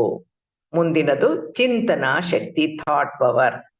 ನಮ್ಗೇನ್ ಬೇಕೋ, ನಮ್ಗೇನ್ ಆಗ್ಬೇಕೋ ಅದರ ಕುರಿತು ಚಿಂತನೆ ಮಾಡಿದ್ರೆ, ಆ ಚಿಂತನೆ ಸಕಾರಾತ್ಮಕವಾಗಿದ್ರೆ, ಶಕ್ತಿಯುತವಾಗಿದ್ರೆ ಅದೇ ಘಟಿಸುತ್ತೆ. ಅದನ್ನೇ ಯದ್ಭಾವಂ ತದ್ಭವತಿ ಅಂತ ಅನ್ನೋದು. ಆಗ ನಾವ್ ಅನ್ಕೊಂಡಿದ್ದು ಆಗುತ್ತೆ. ಕಲ್ಪನಾ ಶಕ್ತಿ, ಇಮ್ಯಾಜಿನೇಷನ್ ಪವರ್. ನಮ್ಗಿಲ್ದೇ ಇರೋ, ನಮ್ಮಿಂದ ಸಾಧ್ಯವಾಗದ ಯಾವುದನ್ನಾದ್ರೂ ಹೀಗಿದ್ದಿದ್ರೆ ಇಷ್ಟು ಚೆನ್ನಾಗಿರುತ್ತೆ ಅಂತ ಕಲ್ಪನೆ ಮಾಡ್ಕೊಳಕ್ ಸಾಧ್ಯ ಅಲ್ವಾ? ಹಕ್ಕಿ ತರ ನಾವು ಹಾರೋ ಹಾಗಿದ್ದಿದ್ರೆ ಎಷ್ಟು ಚೆನ್ನಾಗಿರ್ಬಹುದು ಅನ್ನೋ ಕಲ್ಪನೆಯಿಂದ ಏರೋಪ್ಲೇನ್ ಬಂತು. ಗುಣಿಸೋದು, ಕೂಡ್ಸೋದು, ಭಾಗಿಸೋದು, ಕಳಿಯೋದು ತುಂಬಾ ಸಮಯ ತಗೊಳ್ತಾ ಇತ್ತು. ಬೇಗ ಲೆಕ್ಕಾಚಾರ ಮಾಡುವಂತ ಒಂದ್ ಮೆಷಿನ್ ಇದ್ದಿದ್ರೆ ಎಷ್ಟು ಚೆನ್ನಾಗಿರ್ತಿತ್ತು ಅನ್ನೋ ಕಲ್ಪನೆ ಮಾಡ್ಕೊಂಡಿದ್ದಕ್ಕೆ ಆಡಿಂಗ್ ಮೆಷಿನ್ ಬಂತು, ಕ್ಯಾಲ್ಕುಲೇಟರ್ ಬಂತು, ಕಂಪ್ಯೂಟರ್ಸ್ ಬಂತು. ಹಾಗೇನೆ ಇಲ್ಲೇ ಕೂತು ಅಲ್ಲೆಲ್ಲೋ ನಡೆಯೋ ಕ್ರಿಕೆಟ್ ಮ್ಯಾಚ್ ನೋಡೋ ಹಂಗಿದ್ದಿದ್ರೆ ಎಷ್ಟು ಚೆನ್ನಾಗಿತ್ತು ಅನ್ನೋ ಕಲ್ಪನೆಯ ಫಲಾನೇ ಇವತ್ತು ಸ್ಯಾಟಲೈಟ್. ಬರೇ ಫೋನ್ ನಲ್ಲಿ ವಿದೇಶದಲ್ಲಿರೋರ್ ಜೊತೆ ಮಾತನಾಡ್ತಿದ್ವಿ, ಮಾತಾಡುವಾಗ ಮುಖ ನೋಡೋ ಹಾಗಿದ್ದಿದ್ರೆ ಅನ್ನೋ ಕಲ್ಪನೆಯೇ ಈಗ ನಾವು ಬಳಸ್ತಾ ಇರುವಂತ ವಾಟ್ಸ್ಆಪ್ ವಿಡಿಯೋ ಕಾಲು. ಮೊಮ್ಮಕ್ಕಳ ಆಟ ಪಾಠಗಳನ್ನ ಇದ್ದಲ್ಲಿಂದಲೇ ನೋಡಿ ಆನಂದಿಸಕ್ಕೆ ಸಾಧ್ಯ. ಈಗ ಈ ಒಂದು ಆವಿಷ್ಕಾರದ ಫಲ ಈಗ ಹೇಗೆ ನಡೀತಿದೆ ಅಂದ್ರೆ, ಅಪ್ಪ ಅಮ್ಮ ಭಾರತದಲ್ಲಿ ಸತ್ತಾಗ ವಿದೇಶದಲ್ಲಿರೋ ಮಕ್ಕಳು ಅಪ್ಪನ ಮುಖವನ್ನ, ಅಂತಿಮ ದರ್ಶನವನ್ನ ವಾಟ್ಸಪ್ ವಿಡಿಯೋ ಕಾಲ್ ಮೂಲಕ ತೋರಿಸ್ಬಿಡು, ಫ್ಲೈಟ್ ಟಿಕೆಟ್ಸ್ ಅರ್ಜೆಂಟಿಗೆ ಸಿಗೋಲ್ಲ, ನಾವು 10ನೇ ದಿವ್ಸಕ್ಕೆ ಬರ್ತೀವಿ, ಪ್ಲೀಸ್ ಗೋ ಅಹೆಡ್ ಅಂತ ಹೇಳುವಷ್ಟು ಮುಂದುವರೆದಿದ್ದಾರೆ. ಇನ್ನು ನಮ್ಮ ಜೀವನಕ್ಕೆ ಸಂಬಂಧಪಟ್ಟ ಹಾಗೆ ನಮ್ಮ ಆತ್ಮಕ್ಕೆ ಸಂಬಂಧಿಸಿದ ವಿಷಯಗಳನ್ನ ಕುರಿತು ತಿಳಿಯಕ್ಕೆ, ವೀಕ್ಷಿಸಕ್ಕೆ ಸಾಧ್ಯ ಆಧ್ಯಾತ್ಮಿಕ ವಿಧಿ ವಿಧಾನದಿಂದ, ಧ್ಯಾನ ಸಾಧನೆಯಿಂದ. ಈ ಕಲ್ಪನೆಯನ್ನ, ಇಮ್ಯಾಜಿನೇಷನ್ ವೈಜ್ಞಾನಿಕವಾಗಿ ಸಂಶೋಧನೆಗಳ ಮೂಲಕ ಭೌತಿಕವಾಗಿ ರಚನೆ ಮಾಡ್ಕೊಳ್ಳೋ ಹಾಗೇನೆ ಆಧ್ಯಾತ್ಮಿಕವಾಗಿ ನಮ್ಗೆ ಏನ್ ಬೇಕೋ ಅದನ್ನ ನಾವು ಕಲ್ಪನೆ ಅನ್ನೋ ಪದನ ಆಧ್ಯಾತ್ಮಿಕವಾಗಿ ಹೇಳಲ್ಲ, ಅದನ್ನ ಚಿತ್ರೀಕರಣ ಅಂತ ಹೇಳ್ತೀವಿ. ಸಂಕಲ್ಪಗಳ ಮೂಲಕ ವಾಸ್ತವೀಕರಿಸ್ಕೊಳ್ಬೋದು. ಅದನ್ನೇ ಲಾ ಆಫ್ ಅಟ್ರಾಕ್ಷನ್ ಅಂತ ಹೇಳೋದು. ಹಾಗಾಗಿ ನಮ್ಗೆ ಏನ್ ಬೇಕೋ ಅದನ್ನ ಬರವಣಿಗೆಯಲ್ಲಿ ಬರೀತಾ ಬಂದ್ರೆ ಅದಾಗತ್ತೆ. ಅದಕ್ಕೆ ಡೈರಿ ಯಾರು ಬರೆಯುವಂತ ಒಂದು ಅಭ್ಯಾಸ ಇಟ್ಕೊಂಡಿರ್ತಾರೋ ಅವರು ಆ ನಡೆದಿರೋ ಕೆಟ್ಟ ಘಟನೆ ಎಲ್ಲ ಬರೀತಾ ಇದ್ರೆ ಅದರಿಂದ ಅವ್ರು ಹೊರಬರಕ್ಕಾಗಲ್ಲ. ನಮ್ಗೆ ಏನ್ ಬೇಕೋ ಸಕಾರಾತ್ಮಕವಾಗಿ ಅದನ್ನ ಬರೀತಾ ಇರ್ಬೇಕು. ಮನೆ ಕಟ್ಬೇಕು ಅನ್ನೋ ಇಚ್ಛೆ ಇರ್ಬೋದು, ಗಾಡಿ ತಗೋಬೇಕು ಅನ್ನೋ ಇಚ್ಛೆ ಇರ್ಬೋದು, ಅಂಥದನ್ನೆಲ್ಲ ನನಗೆ ಅಂತದ್ದು ಬೇಕು, ಕಾರ್ ತಗೊಳ್ಬೇಕು ಅನ್ನೋ ಆಸೆ ಇದೆ ಅಂತ ಬರೆದ್ರೆ ಅದು ಮ್ಯಾನಿಫೆಸ್ಟ್ ಆಗ್ಬೋದು. ಹಾಗೆ ಕೆಟ್ಟದ ಜೀವನದಲ್ಲಿ ನಡೆದಿರುವಂತ ದುರ್ಘಟನೆಗಳನ್ನೆಲ್ಲ ಬರಿಬೇಕು ಅಂತಿದ್ರೆ, ಬರಿತಾ ಇರೋ ಅಭ್ಯಾಸ ಇಟ್ಟಿದ್ರೆ ಅವುಗಳಿಂದ ಹೊರಬರಕ್ಕಾಗಲ್ಲ ಅನ್ನೋ ಒಂದು ಅರಿವು ನಮ್ಮಲ್ಲಿ ಇರ್ಬೇಕು. ಈಗ ಒಂದು ಉದಾಹರಣೆ ತಗೊಂಡ್ರೆ, ಸ್ವಂತ ಮನೆ ಮಾಡ್ಬೇಕು ಅಂತ ನಂಗೆ ಇಷ್ಟ, ಆದ್ರೆ ನನಗೆಲ್ಲಾಗತ್ತೆ, ಎಲ್ಲ ನನ್ ಕನ್ಸು ಅಷ್ಟೇ ಅಂತ ಚಿಂತನೆ ಮಾಡಿದ್ರೆ, ಆಲೋಚನೆ ಮಾಡಿದ್ರೆ ಖಂಡಿತ ಮನೆ ಮಾಡೋಕೆ ಆಗೋದೇ ಇಲ್ಲ. ಅದೇ ಮನೆಯ ಚಿತ್ರೀಕರಣ ಮಾಡ್ತಾ ಇಂಥ ಮನೆಯನ್ನ ನಾನು ಕಟ್ಬೇಕು ಅಂತ ಸಂಕಲ್ಪ ಮಾಡಿ ಚಿತ್ರೀಕರಣ ಮಾಡಿ ಬರ್ತಾ ಇದ್ರೆ, ಒಂದ್ ಚಿತ್ರಗಳನ್ನ ಮನೆ ಎಷ್ಟು ದೊಡ್ಡದಾಗಿರ್ಬೇಕು, ಯಾವ ರೀತಿ ಕಾಣ್ಬೇಕು, ಮನೆ ಎಲಿವೇಶನ್ ಹೇಗಿರುತ್ತೆ ಅಂತ ನಾನೊಂದು ಪಿಕ್ಚರೈಸ್ ಮಾಡ್ಕೊಂಡ್ ಮಾಡಿದ್ರೆ ಮುಂದೆ ಅದು ಸತ್ಯವಾಗಿ ವಾಸ್ತವವಾಗಿ ಘಟಿಸೋಕೆ ಪೂರಕವಾದ ಸ್ಥಿತಿಗತಿಗಳು ಉತ್ಪತ್ತಿ ಆಗ್ತಾ ಮನೆ ನಿರ್ಮಿಸೋಕೆ ಸಾಧ್ಯವಾಗುತ್ತೆ. ಅದೇ ರೀತಿ ಕಾರು, ದ್ವಿಚಕ್ರ ವಾಹನ ಇತ್ಯಾದಿ. ಪರಿವರ್ತನಾ ಶಕ್ತಿ, ಪವರ್ ಆಫ್ ಟ್ರಾನ್ಸ್ಫಾರ್ಮೇಶನ್. ನಾನು ನನ್ನ ಕೆಟ್ಟ ಗುಣ ಸ್ವಭಾವಗಳಲ್ಲಿ, ಕೆಟ್ಟ ಹವ್ಯಾಸಗಳಲ್ಲಿ ಬದಲಾವಣೆ ಮಾಡ್ಕೊಳ್ಳಕ್ಕೆ, ನನ್ನಲ್ಲಿ ಇರುವಂತಹ ಜಡತ್ವದಿಂದ ಹೊರಬರಕ್ಕೆ, ನನ್ನಲ್ಲಿ ಪರಿವರ್ತನೆ ತರೋಕೆ ನಾನೇ ನಿರ್ಧಾರ ತಗೋಬೇಕು. ಆ ಪರಿವರ್ತನೆ ನನ್ನಿಂದ ಮಾತ್ರ ತರೋಕೆ ಸಾಧ್ಯ. ಯಾರಿಗಾಗಿ? ನನಗೋಸ್ಕರ, ನನಗಾಗಿ. ಅದಕ್ಕೆ ಯಾರ್ ಮನಸ್ಸು ಮಾಡ್ಬೇಕು? ನಾನೇ ಮನಸ್ಸು ಮಾಡ್ಬೇಕು. ಆ ವಿಲ್ ಪವರ್ ಯಾರಲ್ಲಿದೆ? ನನ್ನಲ್ಲೇ ಇದೆ. ಅದನ್ನ ನಾನೇ ಗುರುತಿಸ್ಬೇಕು. ಬರೀ ಗುರುತಿಸಿದ್ರೆ ಸಾಕ? ಇಲ್ಲ, ಸಂಕಲ್ಪ ಮಾಡ್ಬೇಕು. ಆ ಸಂಕಲ್ಪ ಶಕ್ತಿ ಕೂಡ ನನ್ನಲ್ಲೇ ಇದೆ. ಸಂಕಲ್ಪ ಶಕ್ತಿ ಅಂದ್ರೇನು? Power of resolution. ಸಂಕಲ್ಪ ಶಕ್ತಿ ಅಂದ್ರೆ ನನ್ಗೇನನ್ನ ಆಗಿಸ್ಕೊಳ್ಬೇಕೋ ಅದನ್ನ ಆಗಿಸ್ಕೊಂಡೇ ತೀರ್ತೀನಿ, ಆಗೋವರ್ಗೂ ಘಟಿಸೋವರ್ಗೂ ಬಿಡದೆ ಸಾಧನೆ ಮಾಡೇ ಮಾಡ್ತೀನಿ ಅಂತ ಸಂಕಲ್ಪ ತೊಡೋ ಶಕ್ತಿನೂ ನಮ್ಮಲ್ಲೇ ಇದೆ. ಯಾವ ಸಾಧನೆ? ಧ್ಯಾನ ಸಾಧನೆ. ಯಾವ ಧ್ಯಾನ? ಆನಾಪಾನಸತಿ ಧ್ಯಾನ ಸಾಧನೆ. ಸಾಧನಾ ಶಕ್ತಿ, ನಮ್ಮಲ್ಲಿ ಪವರ್ ಆಫ್ ಅಚೀವ್ಮೆಂಟ್ ಅನ್ನೋದಿದೆ. ಮಾಡೋ ಯಾವುದೇ ಕೆಲಸವನ್ನ ಒಂದು ತಪಸ್ಸು ಅನ್ನೋ ಹಾಗೆ ಸಾಧನೆಯಲ್ಲಿ ತೊಡಗ್ಬೇಕು. ಯಾವುದೇ ಒಂದು ಗುರಿಯನ್ನ ಮುಟ್ಬೇಕಾದ್ರೆ ಶ್ರಮ, ಶ್ರದ್ಧೆ ಇರ್ಬೇಕು. ಗುರಿ ಮುಂದಿರ್ಬೇಕು, ಗುರು ಹಿಂದಿರ್ಬೇಕು. ಹಿಂದಿದ್ದು ಗುರು ನಮ್ಮನ್ನ ಮಾರ್ಗದರ್ಶಿಸಬೇಕು. ಅಡೆತಡೆಗಳೇನೇ ಬಂದ್ರು ಇಟ್ಟ ಹೆಜ್ಜೆಯನ್ನ ಹಿಂತೆಗಿಬಾರ್ದು. ಪ್ರಯತ್ನ ನಿರಂತರವಾಗಿರ್ಬೇಕು, ಧೈರ್ಯ ಕೆಡಬಾರ್ದು, ವಿಲ್ ಪವರ್ ಇರ್ಬೇಕು. ಆಗ ನನ್ನನ್ನ ತಡೆಯುವಂತ ಶಕ್ತಿ ಯಾವುದಕ್ಕೂ ಇರಕ್ಕೆ ಸಾಧ್ಯ ಇಲ್ಲ, ಯಾರು ತಡೆಯಕ್ಕಾಗಲ್ಲ. ಆನಾಪಾನಸತಿ ಧ್ಯಾನ ಸಾಧನೆಯಿಂದ ನಿಮ್ಗೇನ್ ಬೇಕೋ ಎಲ್ಲವನ್ನ ಸಾಧನೆ ಮಾಡಕ್ಕೆ ಸಾಧ್ಯ. ನಮ್ಗೇನ್ ಬೇಕು? ನಾನ್ಯಾರು? ಎಲ್ಲಿಂದ ಬಂದಿದ್ದೀನಿ? ನನ್ನ ಹುಟ್ಟಿನ ಉದ್ದೇಶ ಏನು? ನನ್ನ ಜೀವನದ ಗುರಿ ಏನು? ನನ್ನ ಪೂರ್ವ ಜನ್ಮ ಏನಾಗಿತ್ತು? ಇವೆಲ್ಲವನ್ನ ಧ್ಯಾನದ ಮೂಲಕ ಪ್ರಶ್ನಿಸಿ, ಅದೂ ಕೂಡ ಚಿಂತನೆಗಳ ಮೂಲಕನೇ, ಸಂಕಲ್ಪಗಳ ಮೂಲಕನೇ, ಮಾತಿನ ಮೂಲಕನೇ. ಆದ್ರೆ ಆ ಥಾಟ್ಸ್ ಅನ್ನೋದು ಸೌಂಡ್ ಬರ್ಲೇಬೇಕು ಅಂತಿಲ್ಲ. ಮನಸ್ಸಿನಲ್ಲಿ ಪ್ರಶ್ನಿಸಿದ್ರೂ ಕೂಡ ಉತ್ತರ ತಿಳ್ಕೊಳ್ಳಕ್ಕೆ ಸಾಧ್ಯ. ಹುಣ್ಣಿಮೆ ಧ್ಯಾನದ ಮೂಲಕ ನಮ್ಮ ಪೂರ್ಣಾತ್ಮನ ಸಹಾಯದೊಂದಿಗೆ ಈ ಎಲ್ಲವನ್ನ ತಿಳ್ಕೊಳ್ಳಕ್ಕೆ ಸಾಧ್ಯ. ಆತ್ಮ ಸಂಬಂಧಿತ ಯಾವುದೇ ವಿಚಾರವಾದ್ರೂ ನಾವು ತಿಳ್ಕೊಳ್ಳಕ್ಕೆ ಸಾಧ್ಯ. ವೈದ್ಯಕೀಯ ವಿಜ್ಞಾನ ಹಾಗೂ ರಾಸಾಯನಿಕ ವಿಜ್ಞಾನ ಎಷ್ಟೇ ಮುಂದುವರೆದಿದ್ರು ನಾನ್ಯಾರು, ಎಲ್ಲಿಂದ ಬಂದಿದ್ದೀನಿ, ನನ್ನ ಹುಟ್ಟಿನ ಉದ್ದೇಶ ಏನು, ನನ್ನ ಜೀವನದ ಗುರಿ ಏನು, ನನ್ನ ಪೂರ್ವಜನ್ಮ ಏನಾಗಿತ್ತು ಅಂತ ತಿಳ್ಕೊಳ್ಳೋಕೆ ಔಷಧಗಳಿಲ್ಲ. ಜೀವನದ ಸಮಸ್ಯೆಗಳಿಗೆ ಔಷಧಗಳಿಂದ ಪರಿಹಾರ ಇಲ್ಲ. ಈ ಪ್ರಶ್ನೆಗಳಿಗೆ ಉತ್ತರ ಸಿಗೋಕೆ ಸಾಧ್ಯ ಆಧ್ಯಾತ್ಮಿಕ ಸಾಧನೆಯಿಂದ, ಅಧ್ಯಾತ್ಮದ ಮೂಲವಾದ ಧ್ಯಾನ ಸಾಧನೆಯಿಂದ. ಅದಕ್ಕೆ ಹೇಳೋದು ಧ್ಯಾನದಿಂದ ಜ್ಞಾನ ಅಂತ. ನೆನಪಿನ ಶಕ್ತಿ, ಸ್ಮರಣ ಶಕ್ತಿ, ಜ್ಞಾಪಕ ಶಕ್ತಿ, ಅದನ್ನ ಮೆಮೊರಿ ಪವರ್ ಅಂತಾರೆ. ನೆನಪಿನ ಶಕ್ತಿ ಅಂದ ಕೂಡ್ಲೆ ನಿಮ್ಗೆ ಅನ್ಸಿರ್ಬೋದು, ನೆನಪಿರೋದು ಅಂದ್ರೆ ಮೆದುಳಿನಲ್ಲಲ್ವಾ? ನಾನು ಮಕ್ಕಳಿಗೆ ಮತ್ತು ಹಿರಿಯರಿಗೆ ಆನೆ ಅನ್ನೋ ಕಾನ್ಸೆಪ್ಟ್ ಅನ್ನ ಹೇಳ್ತಾ ಇರ್ತೀನಿ. ಏನಂತ? ವಿದ್ಯಾರ್ಥಿಗಳಿಗೆ ಏನ್ ಹೇಳ್ತೀನಿ?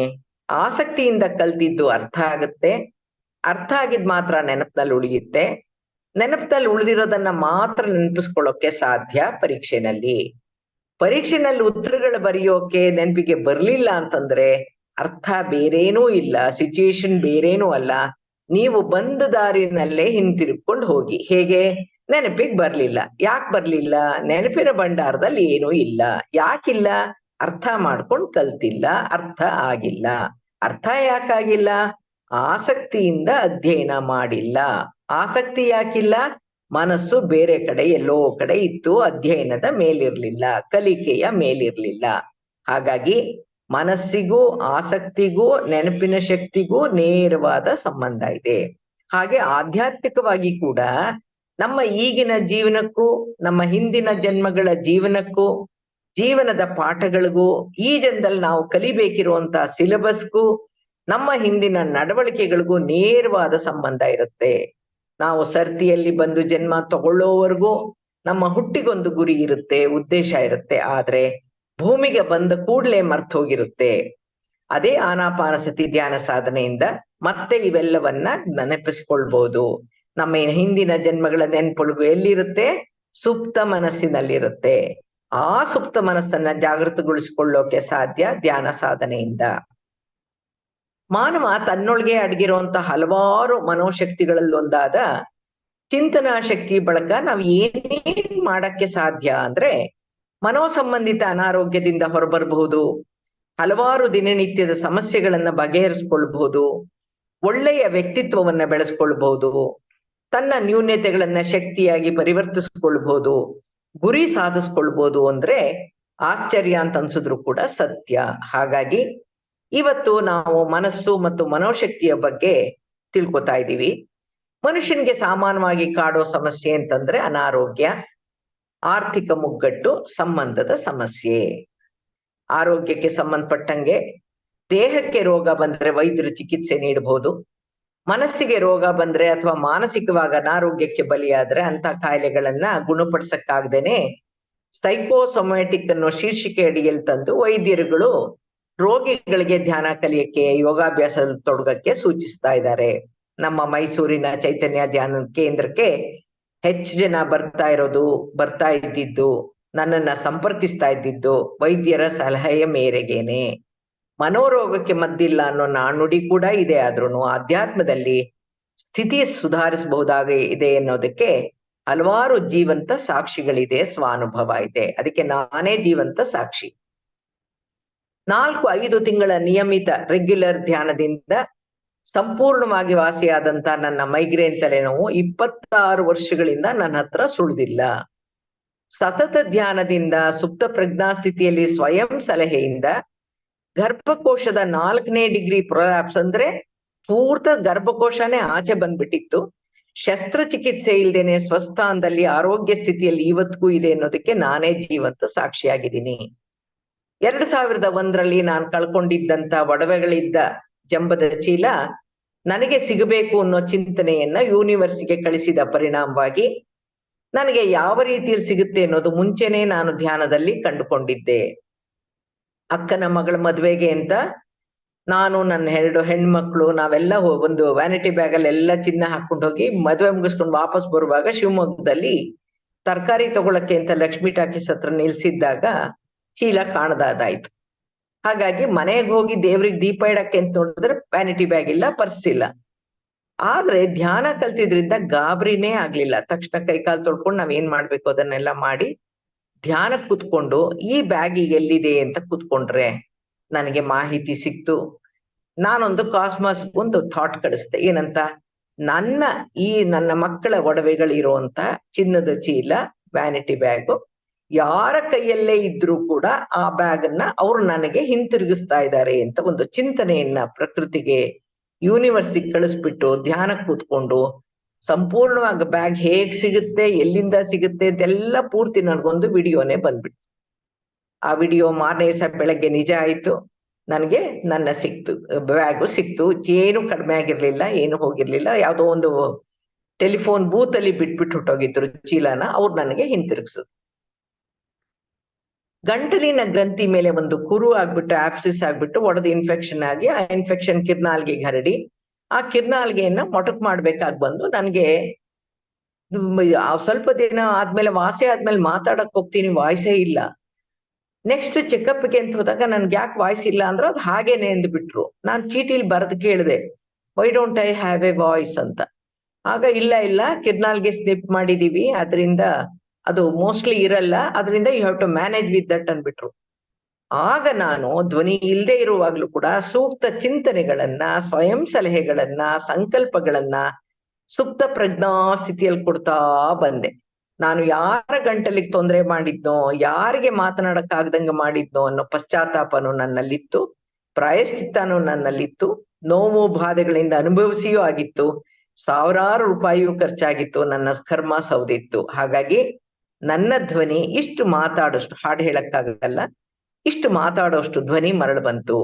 ಸಂಗೀತ ಹಾಡು ಹಾಡಕ್ಕಾಗದೆ ಇದ್ರು ಇಷ್ಟು ಮಾತನಾಡಕ್ಕಷ್ಟ ಆಯ್ತಲ್ಲ ಅಂತ ನನಗೆ ನನ್ನ ಗಂಟಲೇ ಆಸ್ತಿ, ನನ್ನ ಮಾತೆ ನನಗೆ ಸಂಪತ್ತು. ಅದನ್ನ ಧ್ಯಾನದ ಮೂಲಕ, ಚಿಂತನಾ ಶಕ್ತಿ, ಸಂಕಲ್ಪ ಶಕ್ತಿ ಮೂಲಕ ಮತ್ತೆ ಪಡೆಯೋಕೆ ಸಾಧ್ಯ ಆಯ್ತು ಅಂತ ಹೇಳಕ್ಕೆ ಇಷ್ಟಪಡ್ತೀನಿ.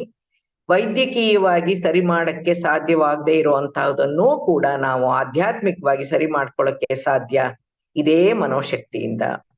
1995ರಿಂದ ಸಂಪೂರ್ಣವಾಗಿ ನನ್ನನ್ನ ನಾನು ಅಧ್ಯಾತ್ಮದಲ್ಲಿ ತೊಡಗಿಸ್ಕೊಂಡಿದ್ರಿಂದನೂ, ನಮ್ಮ ಪ್ರಯತ್ನಕ್ಕೆ ಸಾಧನೆಗೆ ಪೂರಕವಾಗಿ ಮಾರ್ಗದರ್ಶನ ನೀಡುವಂತಹ ಗುರುಗಳು ನಮ್ಗೆ ದೊರಕಿದ್ರಿಂದಾನು, ನನ್ನ ಮನೆಯಲ್ಲಿ ಸಂಪೂರ್ಣ ಸಹಕಾರ ನಮ್ಮ ಮನೆಯವರಿಂದ ದೊರೆತಿದ್ರಿಂದಾನು, ಅನುಭವಪೂರಿತ ಅನುಭೂತಿಗಳು ನನಗೆ ದೊರಕಿದ್ರಿಂದಾನು, ಆಧ್ಯಾತ್ಮದಿಂದ ನಮ್ಗೆ ಸಿಕ್ಕ ಲಾಭ ಇತರರಿಗೂ ಸಿಗುವಂತಾಗ್ಲಿ ಅಂತ 2001ರಲ್ಲಿ ಬ್ಯಾಂಕ್ ವೃತ್ತಿಯಿಂದ ಅಧಿಕಾರಿಯಾಗಿದ್ದೆ. ನಾನು ನಿವೃತ್ತಿ ಪಡೆದು ಆಧ್ಯಾತ್ಮದಲ್ಲಿ ಮುಂದುವರಿಯಕ್ಕೆ ಹಾಗೂ ಉಚಿತ ಧ್ಯಾನ ಪ್ರಚಾರದಲ್ಲಿ ಸಂಪೂರ್ಣವಾಗಿ ತೊಡಗಿಸ್ಕೊಂಡು ಇದುವರೆಗೂ ಕರ್ನಾಟಕದಾದ್ಯಂತ ಸುಮಾರು 8 ಲಕ್ಷ ಜನರಿಗೆ ಧ್ಯಾನ ಕಲಿಸಿರೋದಲ್ದೇನೆ ಇಂಟರ್ನ್ಯಾಷನಲ್ ಆರ್ಗನೈಸೇಷನ್ ಆದ ಸಿಲ್ವಾ 2000 ಸಂಸ್ಥೆಯಿಂದ ಮೈಂಡ್ ಪವರ್ ನಲ್ಲಿ, ಎಸೆನ್ಷಿಯಲ್ ಮೈಂಡ್ ಪವರ್ ನಲ್ಲಿ ಗ್ರಾಜುಯೇಷನ್ ಮಾಡಿ ನಾನು ನನ್ನ ಜೀವನದಲ್ಲಿ ಅಳವಡಿಸಿಕೊಂಡು ಅತ್ಯುತ್ತಮ ಫಲಿತಾಂಶ ಪಡೆದ ನಂತರ ಮನೋಶಕ್ತಿಯ ವಿವಿಧ ಆಯಾಮಗಳ ತರಬೇತಿಗಳಾದ ಚಿಂತನಾ ಶಕ್ತಿ, ಸಂಕಲ್ಪ ಶಕ್ತಿ, ಸ್ವಯಂ ಸಲಹೆ, ಸುಪ್ತ ಪ್ರಜ್ಞಾ ಮನಸ್ಸಿನ ಶಕ್ತಿ ಸಾಮರ್ಥ್ಯಗಳ ಬಳಕೆ, ಸೂಕ್ಷ್ಮ ಶರೀರಯಾನ ಅಂದ್ರೆ thought power of resolutions, auto suggestion, power of sub conscious mind, astral travel ಕುರಿತು ಸಾವಿರಾರು ಜನ ಆಸಕ್ತರಿಗೆ ತರಬೇತಿ ನೀಡ್ತಾ ಬಂದಿದ್ದೀನಿ. ನಮ್ಮ ಗುರುಗಳಾದ ಪತ್ರಿ ಸರ್ ಹೇಳ್ತಾ ಇದ್ರು, ನಮ್ಮ ಚಿಂತನೆಗಳು ಮಿರಾಕ್ಯುಲಸ್ ಆಗಿರ್ಬೇಕು, ಪ್ರಯೋಗ ಮಾಡ್ತಾ ಇರ್ಬೇಕು, ನಮ್ಮ ಚಿಂತನೆಗಳು ಪವಾಡ ಸದೃಶವಾಗಿರ್ಬೇಕು, ನಮ್ಗೆ ಏನ್ ಬೇಕೋ ಅದನ್ನ ನಮ್ಮ ಚಿಂತನೆಗಳ ಮೂಲಕನೇ ರೂಪಿಸ್ಕೊಳ್ಬೇಕು, ನಾವೇ ಮಾದರಿ ಆಗ್ಬೇಕು, ಯದ್ಭಾವಂ ತದ್ಭವತಿ ಅಂತ ಪದೇ ಪದೇ ಹೇಳ್ತಾ ಇದ್ರು. ಈ ಗರ್ಭಕೋಶದ್ದು ಸರಿ ಮಾಡ್ಕೊಂಡ್ಮೇಲೆ, ಗಂಟ್ಲಿಂದು ಸರಿ ಮಾಡ್ಕೊಂಡ್, ಧ್ವನಿ ಸರಿ ಮಾಡ್ಕೊಂಡ್ಮೇಲೆ ಪತ್ರಿ ಸರ್ ಹೇಳಿದ್ರು, you should share your experience with the world ಅಂತ ಹೇಳ್ತಿದ್ರು. ಧ್ಯಾನದಿಂದ, ಸುಪ್ತ ಮನಸ್ಸಿನಿಂದ, ನಮ್ಮ ಚಿಂತನೆಗಳಿಂದ ಇಷ್ಟೆಲ್ಲ ಸಾಧ್ಯ ಆಗತ್ತೆ ಅನ್ನೋದನ್ನ ನೀನ್ ಇಡೀ ಪ್ರಪಂಚಕ್ಕೆ ತಿಳಿಸ್ಬೇಕು, ನೀನ್ ಕಲ್ಸಿ ಕೂಡ ಕೊಡ್ಬೇಕು ಎಲ್ರಿಗೂನು ಅಂತ ಹೇಳ್ತಾ ಇದ್ರು. ಶ್ರೀ ಬಸವಣ್ಣನವ್ರದ್ದು ಭಕ್ತಿ ಪ್ರಧಾನವಾದ ಆಧ್ಯಾತ್ಮಿಕ ಪ್ರವೃತ್ತಿ. ಶ್ರೀ ಬಸವೇಶ್ವರ ಸೂಕ್ತಿಗಳಲ್ಲಿ ಆಧ್ಯಾತ್ಮಿಕ ವಸ್ತುವಾಗಿರುವಂತ ಇದೇ ಮನಸ್ಸಿನ ಚಂಚಲತೆ ಕುರಿತು ಇವೆ. ಮಾನವನಿಗೆ ಯಾವ ರೀತಿಯ ಛಲ ಇರಬೇಕು ಅನ್ನೋದ್ರ ಬಗ್ಗೆ ಇದೆ. ಮಾನವನ ನಡವಳಿಕೆ ಹೇಗಿರ್ಬೇಕು ಮತ್ತು ನುಡಿ ಹೇಗಿರ್ಬೇಕು ಅನ್ನೋದ್ರ ಬಗ್ಗೆನೂ ಇದೆ. ತನು ಮನವನ್ನ ಸಂತೈಸ್ಕೊಳ್ಳೋ ಬಗ್ಗೆ ಇದೆ. ಸಜ್ಜನರ ಸಾಂಗತ್ಯದ ಬಗ್ಗೆನೂ ಇದೆ. ಎಂತಯ್ಯ ನಿನ್ನ ಪೂರ್ವ ಲಿಖಿತ ಅಂತ, ಕರ್ಮಸ್ಥಿತಿ ಬೆನ್ನ ಬಿಡಲ್ಲ ಅನ್ನೋದನ್ನ ಆತ್ಮನಿವೇದನೆ ಕೂಡ ಇದೆ. ಆಧ್ಯಾತ್ಮದ ಪ್ರಮುಖ ವಿಷಯ ವಸ್ತುವೇ ಆತ್ಮ ಮತ್ತು ಮನಸ್ಸು ಆಗಿರೋದ್ರಿಂದ ಇವುಗಳನ್ನ ತಿಳಿದು ಜೀವನದಲ್ಲಿ ಪ್ರತಿ ಹಂತದಲ್ಲೂ ಅಳವಡಿಸಿಕೊಳ್ಳೋದು ಅತಿ ಮುಖ್ಯ. ಇದು ವಿಜ್ಞಾನ ಯುಗ, ತಾಂತ್ರಿಕವಾಗಿ ಮುಂದುವರೆದ ಯುಗ, ಡಿಜಿಟಲ್ ಯುಗ, ಸ್ಪರ್ಧಾತ್ಮಕ ಯುಗ ಹಾಗೂ ದಾಖಲೆ ಯುಗ. ಮಾನವ ಅಂದ್ರೆ ದೇಹ ಮತ್ತು ಅದರಲ್ಲಿರೋ ಅಂಗಾಂಗಗಳು ಅಂತಾನು, ದೇಹವನ್ನ ನಿಯಂತ್ರಿಸೋದು ಮಿದುಳು ಅಂತ ಸಾಮಾನ್ಯ ವಿಜ್ಞಾನ ಪರಿಗಣಿಸುತ್ತೆ. ಮಾನವನ ಜೀವನದಲ್ಲಿನ ದಿನನಿತ್ಯದ ಹಲವಾರು ಸಮಸ್ಯೆಗಳಿಗೆ ಮುಂದುವರೆದಿರುವಂತಹ ಈ ಸಾಮಾನ್ಯ ವಿಜ್ಞಾನವು ಯಾವುದೇ ಪರಿಹಾರವನ್ನ ನೀಡಕ್ಕೆ ಸಾಧ್ಯ ಆಗೋದೇ ಇಲ್ಲ. ಕಾರಣ ಏನು ಅಂದ್ರೆ, ವಿಜ್ಞಾನದ ಪರಿಕಲ್ಪನೆಯ ಮೂಲಕ seeing is believing, experimenting is believing, documenting is believing. ಅಂದ್ರೆ ಕಣ್ಣಿಗೆ ಪ್ರತ್ಯಕ್ಷವಾಗಿ ಕಾಣ್ಬೇಕು, ಪ್ರತ್ಯಕ್ಷಿಸಿ ನೋಡಿದ್ರು ಕೂಡ ಪ್ರಮಾಣಿಸಿ ನೋಡ್ಬೇಕು, ಇಂದ್ರಿಯಗಳಿಗೆ ಗೋಚರವಾಗ್ಬೇಕು, ಇಂದ್ರಿಯಗಳ ಗಮನಕ್ಕೆ ಬರಬೇಕು, ಪ್ರಯೋಗಗಳಿಂದ ಸಾಬೀತಾಗ್ಬೇಕು, ದಾಖಲೆ ಇರಬೇಕು ಅಂತ ಹೇಳತ್ತೆ. ಇಂದ್ರಿಯ ಗೋಚರ ವಿಚಾರಗಳೆಲ್ಲ ಸಾಮಾನ್ಯ ವಿಜ್ಞಾನದ ಪರಿಮಿತಿಯಲ್ಲಿ ಬಂದ್ರೆ, ಇಂದ್ರಿಯಾತೀತ ವಿಚಾರಗಳೆಲ್ಲ ಆಧ್ಯಾತ್ಮಿಕ ವಿಜ್ಞಾನದ ವಿಷಯಗಳಾಗಿತ್ತು. ಮೌನದ ಮೂಲಕ, ಧ್ಯಾನದ ಮೂಲಕ, ಸಾಧನೆಯಿಂದ ಸಿದ್ಧಿ ಪಡೆಯಬಹುದಾಗಿದ್ದು, ಅನುಭವದ ಮೂಲಕ ಹಾಗೂ ಅನುಭೂತಿಯ ಮೂಲಕ ಆಧ್ಯಾತ್ಮಿಕ ಜ್ಞಾನಾರ್ಜನೆ ಮಾಡಬಹುದಾಗಿದೆ. ಮಾನವ ಯಾವುದೇ ದೇಶದಲ್ಲಿ ಹುಟ್ಟಿರ್ಲಿ, ಅವನಿಗೂ ಅತೀಂದ್ರಿಯ ಅನುಭವಗಳಾಗಕ್ಕೆ ಸಾಧ್ಯ. ಆಶ್ಚರ್ಯ ಅಂತ ಅನ್ಸಿದ್ರು ಆದ ಅನುಭವಗಳಂತೂ ಸುಳ್ಳಲ್ಲ. ಸತ್ಯ ಅಂತ ಸಾಬೀತುಪಡಿಸಕ್ ಸಾಧ್ಯ ಆಗದೆ ಇದ್ರು ವಿಜ್ಞಾನಕ್ಕೆ ಸವಾಲಾಗಿ ಮೂಡಿ ಬಂದಿರೋದಂತೂ ಸತ್ಯ. ವಿಜ್ಞಾನಕ್ಕೆ ಸವಾಲಾಗಿರುವಂತಹ ಹಲವಾರು ಆಧ್ಯಾತ್ಮಿಕ ಅನುಭವಗಳಲ್ಲೊಂದು ಮನೋಶಕ್ತಿ. ಭಾರತ ಆಧ್ಯಾತ್ಮಿಕ ತವರೂರು ಅಂತಾನೆ ಹೆಸರುವಾಸಿಯಾಗಿರೋದ್ರಿಂದ ಭಾರತದ ಮೂಲ ಗ್ರಂಥವಾಗಿರುವ ಭಗವದ್ಗೀತೆಯ ತತ್ವ ಸಿದ್ಧಾಂತಗಳನ್ನ ಆಧರಿಸಿ ಪತಂಜಲ ಸೂತ್ರಾನುಸಾರ ಮಾನವನ ದೇಹ ಪಂಚ ಸೂಕ್ಷ್ಮ ಕೋಶಗಳಿಂದ ಮಾಡಲ್ಪಟ್ಟಿದೆ ಅನ್ನೋ ಸಿದ್ಧಾಂತಗಳನ್ನ ಆಧರಿಸಿ ಇಡೀ ಪ್ರಪಂಚದಲ್ಲಿ ಆಧ್ಯಾತ್ಮಿಕ ಸಂಶೋಧನೆಗಳಲ್ಲಿ ತೊಡಗಿಸ್ಕೊಂಡ್ರು. ಭಾರತೀಯ ಸಂಪ್ರದಾಯಗಳಲ್ಲಿ ಅಡಗಿರುವಂತಹ ವೈಜ್ಞಾನಿಕತೆಯನ್ನ ವಿದೇಶೀಯರು ತಿಳಿದು ಲೋಕಕ್ಕೆ ತಿಳಿಸಿದ್ರಷ್ಟೇ ಅಲ್ಲದೆ ಅಳವಡಿಸ್ಕೊಂಡಿದ್ದಾರೆ. ಇಂದಿಗೂ ಭಾರತೀಯತೆಯನ್ನ, ಹಿಂದುತ್ವವನ್ನ ಮೆಚ್ಚಿಕೊಳ್ತಾ ಇದ್ದಾರೆ. ಹಾಗಾದ್ರೆ ಸಾವಿರಾರು ವರ್ಷಗಳ ಪ್ರಾಚೀನ ಭಾರತೀಯ ವಿಜ್ಞಾನದ ಜ್ಞಾನ ಭಂಡಾರದಲ್ಲಿ ಏನಿದೆ? ಭಾರತೀಯ ಥಿಯೋಸಾಫಿಕಲ್ ಸೊಸೈಟಿ ಪ್ರೆಸಿಡೆಂಟ್ ಆಗಿದ್ದಂತ ಮೇಡಮ್ ಬ್ಲವಾಟ್ಸ್ಕಿ ಹಾಗೂ ಋಷಿಕೇಶದ ಶಿವಾನಂದ ಆಶ್ರಮದ ಡಾಕ್ಟರ್ ಸ್ವಾಮಿ ಶಿವಾನಂದರವರು ಇವರಿಬ್ರು ಥಾಟ್ ಪವರ್ ಅನ್ನೋ ಅಂತ ಒಂದು ಪುಸ್ತಕಗಳನ್ನ ಬರೆದಿದ್ದಾರೆ. ಇಬ್ರು ಬರೆದಿರೋ ಟೈಟ್ಲುನು ಕೂಡ ಥಾಟ್ ಪವರ್ ಅಂತಾನೆ. ಅವರ ದಿವ್ಯಾನುಭವಗಳನ್ನ ತಿಳಿಸಿದ್ದಾರೆ. ಟಿಬೆಟಿಯನ್ ಲಾಬ್ ಸಂಗ್ರಾಂಪ ಅವರು ಅವರ ಯು ಫಾರ್ ಎವರ್ ಅನ್ನೋದನ್ನ, ಯು ಫಾರ್ ಎವರ್ ಅನ್ನೋ ಪುಸ್ತಕದಲ್ಲಿ ಚಿಂತನಾ ಶಕ್ತಿನೂ ಸೇರಿದಂಗೆ 18 ಆಧ್ಯಾತ್ಮಿಕ ಅನುಭವಗಳಿಗೆ ವೈಜ್ಞಾನಿಕ ವಿವರಣೆಯನ್ನ ನೀಡಿರುವಂತ ಅದ್ಭುತವಾದ ಪುಸ್ತಕ ಅದು. ಪತ್ರಿ ಸರ್ ಹೇಳ್ತಿದ್ರು, ಅವರ ಆಧ್ಯಾತ್ಮದಲ್ಲಿ ಆಸಕ್ತಿ ಬರಕ್ಕೆ, ಅವರಲ್ಲೊಂದು ಪರಿವರ್ತನೆ ಹೋಗಕ್ಕೆ, ಒಂದು ಉತ್ಸುಕತೆ ಹುಟ್ಟಕ್ಕೆ ಕಾರಣನೇ ಈ ಯು ಫಾರ್ ಎವರ್ ಅಂತ ಪುಸ್ತಕ ನಮ್ಮ ಹತ್ರ ಹೇಳ್ತಾ ಇದ್ರು. ವಿಜ್ಞಾನಕ್ಕೆ ಸವಾಲಾಗಿರುವಂತಹ ಹಲವಾರು ಆಧ್ಯಾತ್ಮಿಕ ಅತೀಂದ್ರಿಯ ಅನುಭವಗಳಲ್ಲೊಂದು ಮನೋಶಕ್ತಿ ಅಂತ ಹೇಳಿದೆ. ಇಂತಹ ಮನೋಶಕ್ತಿ ಸಂಬಂಧಿತ, ಆತ್ಮ ಸಂಬಂಧಿತ ನೈಜ ಘಟನೆ ಒಂದು 1930 ಸಮಯದಲ್ಲಿ ಅಮೆರಿಕಾದಲ್ಲಿ ಘಟಿಸಿ ಪ್ಯಾರಾನಾರ್ಮಲ್ ವಿಜ್ಞಾನದ ಸಂಶೋಧನೆಗೆ ಕಾರಣ ಆಯ್ತು ಅಂತಂದ್ರೆ ತಪ್ಪಾಗೋದಿಲ್ಲ. ಅಮೆರಿಕ ದೇಶದ ವರ್ಜೀನಿಯಾ ಅನ್ನೋ ಊರಲ್ಲಿ ಎಡ್ಗರ್ ಕೇಸಿ ಅಂತ ಅನ್ನೋನಿದ್ದ. ಅವನನ್ನ ನಿದ್ರಿಸೋ ಪ್ರವಾದಿ ಅಂತ ಕರೀತಾ ಇದ್ರು. ಅವನು ಈ ಒಂದು ಮೆನಿ ಮ್ಯಾನ್ಷನ್ಸ್ ಅನ್ನೋದ್ರಲ್ಲಿ ಆ ವಿವರಣೆ ಕೂಡ ಇದೆ. ಅವನು ಪ್ರವಾದಿ ಎಡ್ಗರ್ ಕೇಸಿ ಹೇಳಿದಂತ ಒಬ್ಬ ಅಂಧ ಹುಡುಗನ ಕಥೆಯಿಂದ ಆಧ್ಯಾತ್ಮಿಕ ಸಂಶೋಧನೆ ಆರಂಭ ಆಗಿ ಇಂದು ಮಾನವ ತನ್ನ ಆಂತರ್ಯದ ಶಕ್ತಿ ಚೈತನ್ಯಗಳನ್ನ ಬಳಸೋ ಮಟ್ಟಕ್ಕೇರಿದ್ದಾನೆ. ಆ ಘಟನೆ ಏನು ಅಂದ್ರೆ, ಒಬ್ಬ ಹುಡುಗನಿಗೆ 10 ವರ್ಷಗಳ ಕಾಲ ಕಣ್ಣುಗಳು ಚೆನ್ನಾಗಿ ಕಾಣ್ತಾ ಇತ್ತು. 2 ಕಣ್ಣುಗಳು ದಿಢೀರ್ ಕಾಣಿಸ್ದೆ ಹೊಟ್ಟೋಯ್ತು. ಎಲ್ಲಾ ನೇತ್ರ ತಜ್ಞರಿಗೆ ತೋರಿಸಿ ಎಲ್ಲಾ ರೀತಿಯ ಪರೀಕ್ಷೆಗಳನ್ನ ಮಾಡಿಸಿದ್ರು ಕೂಡ ಕುರುಡಿಗೆ ಕಾರಣ ತಿಳಿಯಕ್ಕಾಗ್ಲಿಲ್ಲ, ಪರಿಹಾರ ಸಿಗದೆ ಹೋಯ್ತು. ಯಾರೋ ಸೂಚಿಸಿದಂಗೆ ಅವನು ಎಡ್ಗರ್ ಕೇಸಿ ಹತ್ರ ಪರಿಹಾರಕ್ಕಾಗಿ ಬರ್ತಾನೆ. ಎಡ್ಗರ್ ಕೇಸಿ ಆ ಕೂಡ್ಲೆ ನಿದ್ರಾ ಸ್ಥಿತಿಗೆ ಹೋಗಿ ಅವನ ಕುರುಡಿಗೆ ಕಾರಣಗಳನ್ನ ತಿಳಿಸ್ತಾನೆ. ಆ ಹುಡುಗ ತನ್ನ ಹಿಂದಿನ ಒಂದು ಜನ್ಮದಲ್ಲಿ ಅವನ್ ಪೂರ್ತಿ ಡೀಟೇಲ್ಸ್ ಕೊಡ್ತಾನೆ. ಇಂತಿಷ್ಟನೇ ಇಸ್ವಿಯಲ್ಲಿ ಜಾರ್ಜ್ 5 ಅನ್ನೋ ರಾಜನ ಆಸ್ಥಾನದಲ್ಲಿ ನೀನ್ ಕೆಲ್ಸಕ್ಕಿದ್ದೆ. ಅವನು ನಿನಗೆ ಕೊಟ್ಟಿದ್ದಂತ ಕೆಲಸ ಏನು ಅಂದ್ರೆ, ರಾಜ ಅಪರಾಧಿ ಅಂತ ಯಾರನ್ನ ಘೋಷಿಸ್ತಾನೋ ಆ ವ್ಯಕ್ತಿಯ ಕಣ್ಣುಗಳನ್ನ ಕೀಳುವಂತ ಕೆಲಸ ಆಗಿತ್ತು ಅಂತನೋ. ಅವನು ಅಪರಾಧಿಗಳೆಲ್ಲರ ದೃಷ್ಟಿಯನ್ನ ನಾಶ ಮಾಡಿದ ಕಾರಣ ಅದನ್ನ ಎಂಜಾಯ್ ಮಾಡ್ತಾ ಇದ್ದಿದ್ರಿಂದ ಅವನಿಗೆ ಈ ಜನ್ಮದಲ್ಲಿ ಕುರುಡು ಅಂತ ತಿಳಿಸ್ತಾನೆ. ಅವನ್ ಪೋಷಕರು ಕೇಳ್ತಾರೆ, ನೀವ್ ಹೇಳಿದ್ದೇ ಕಾರಣ ಅಂತ ಅನ್ನೋದಾರೆ ಈ 10 ವರ್ಷಗಳ ಕಾಣ್ತಾ ಇತ್ತಲ್ಲ ಅದ್ ಹೇಗ್ ಸಾಧ್ಯ ಅಂತ ಪ್ರಶ್ನಿಸ್ತಾರೆ. ಆಗ ಅದಕ್ಕೂ ಉತ್ತರ ಹೇಳ್ತಾನೆ, ಸಂಬಳಕ್ಕಾಗೇನೆ ಕೆಲ್ಸಕ್ಕೆ ಸೇರಿದ್ದನ್ನಿದ್ರು ಕೂಡ ಮೊದಲಿಗೆ ಅಪರಾಧಿಗಳ ಕಣ್ಣು ತೆಗಿಯಕ್ಕೆ ಮನಸ್ಸು ಒಪ್ಪದೇನೆ ಮೊದಲಿಗೆ ಬಂದಂತ ಅಪರಾಧಿ ಜನರ ಮೇಲೆ ಕರುಣೆ ಕಕ್ಕಲಾತಿ ಇದ್ದು ಕಣ್ಣು ತೆಗಿಯೋದು ಸರಿ ಅಲ್ಲ ಅಂತನೂ, ಇಷ್ಟು ಸಣ್ಣ ಮಕ್ಕಳಿಗೆ ಕಣ್ಣು ತೆಗೆದ್ರೆ ಜೀವನ ನಡೆಸೋದು ಹೇಗೆ ಪಾಪ, ಈ ಅಜ್ಜಿಗೆ ಕಣ್ ತೆಗೆದ್ರೆ ಹೇಗೆ ಅದು ಪಾಪ ಜೀವನ ಮಾಡೋದು, ಬೇಡ, ತೊಂದರೆ ಕೊಡೋದು ಬೇಡ ಅಂತೆಲ್ಲ ಆಲೋಚನೆ ಚಿಂತನೆಗಳು ಇದ್ದಿದ್ರಿಂದ ಮೊದಲ 10 ಜನರನ್ನ ಆ ಶಿಕ್ಷೆಯಿಂದ ತಪ್ಪಿಸಿ ಕಳಿಸ್ಬಿಟ್ಟಿರ್ತಾನೆ. ಆ 10 ಜನರ ಜೀವನ ಹಾಳಾಗ್ದಂಗೆ ರಕ್ಷಿಸಿದ್ದ ಫಲ ಈ ಜನ್ಮದಲ್ಲಿ ಅವನಿಗೆ 10 ವರ್ಷಗಳ ಕಾಲ ದೃಷ್ಟಿಗಿತ್ತು. ಇವನಿಗೆ ಈ ಜನ್ಮದಲ್ಲಿ ದೃಷ್ಟಿ ಬರಕ್ಕೆ ಸಾಧ್ಯ ಇಲ್ಲ ಅಂತನೂ, ಮುಂದಿನ ಇನ್ನು ಹಲವಾರು ಜನ್ಮಗಳಲ್ಲಿ ಕಣ್ಣಿಲ್ದೇನೆ ಜನ್ಮ ತಾಳ್ಬೇಕಾಗತ್ತೆ ಅಂತಾನು ತಿಳಿಸ್ತಾನೆ. ಆಗ ಅವನ ಪೋಷಕರಿಂದ ಮತ್ತೊಂದು ಪ್ರಶ್ನೆ ಬರುತ್ತೆ. ಅವನು ರಾಜನ ಹತ್ರ ಕೆಲ್ಸಕ್ಕೆ ಇದ್ದಿರಬಹುದಷ್ಟೇನೆ, ಕಣ್ಣು ತೆಗಿಬೇಕು ಅನ್ನೋ ನಿರ್ಧಾರ ಯಾರ್ದು? ಇವಂದಲ್ವಲ್ಲ, ರಾಜನತ್ತಾನೆ. ಅದ್ರಲ್ಲಿ ಇವಂದೇನ್ ತಪ್ಪಿದೆ? ರಾಜನಿಗೆ ಶಿಕ್ಷೆ ಆಗ್ಬೇಕೇ ವಿನಃ ಇವನ್ಗೆ ಯಾಕೆ ಶಿಕ್ಷೆ ಅಂತ ಕೇಳ್ತಾರೆ. ಅದಕ್ಕೆ ಎಡ್ಗರ್ ಕೇಸಿ ಹೇಳ್ತಾನೆ, ಮಾಡಿದ ಕಾರ್ಯಕ್ಕೆ ಕೆಲ್ಸಕ್ಕೆ ಪರಿಣಾಮ ಏನು, ಫಲಿತಾಂಶ ಏನಾಯ್ತು ಅನ್ನೋದು ಮುಖ್ಯ. ಕಣ್ಣು ತೆಗಿಯಕ್ಕೆ ಆದೇಶ ಕೊಟ್ಟಂತ ರಾಜ ಮುಂದಿನ ಎಷ್ಟೋ ಜನ್ಮಗಳಲ್ಲಿ ಕಣ್ಣಿನ ಗುಡ್ಡೆಯ ಭಾಗವೇ ಇಲ್ದಂಗೆ ಜನಿಸ್ಬೇಕಾಗತ್ತೆ. ಕಣ್ಣನ್ನ ತೆಗಿಯಕ್ಕೆ ರಾಜನ ಆದೇಶ ಕೊಟ್ಟಿದ್ರು ಕೂಡ ಕಣ್ಣನ್ನು ತೆಗಿಯೋ ಕೆಲಸ ಮಾಡ್ದವ್ರು ಯಾರು? ಯಾರಿಂದ ಈ ಕೆಲಸ ನಡೀತು? ಕಣ್ಣಿನ ಗುಡ್ಡೆಗಳನ್ನ ತೆಗೆದು ಹಾಕಿದ ಕರ್ಮದ ಫಲವಾಗಿ ಅನುಭವಿಸಿದ್ರ ಕುರುಡಿನ ಯಾರ್ಯಾರು ಕಣ್ಣು ಕಳ್ಕೊಂಡು ಒದ್ದಾಡಿದ್ರು, ನೋವಿಂದ ಬಾಧೆ ಪಟ್ರೋ, ಕಷ್ಟಪಟ್ರೋ, ಅದನ್ನ ತಿಳಿಯಕ್ಕೋಸ್ಕರ ಇವನ್ಗೆ ದೃಷ್ಟಿ ಇಲ್ದೆ ಆಗಿದೆ. ಕಾರ್ಯ ಕಾರಣ ಪರಿಣಾಮ ಒಟ್ಟಾಗಿ ಕಾರ್ಯನಿರ್ವಹಿಸುತ್ತೆ ಅಂತ ತಿಳಿಸ್ತಾನೆ.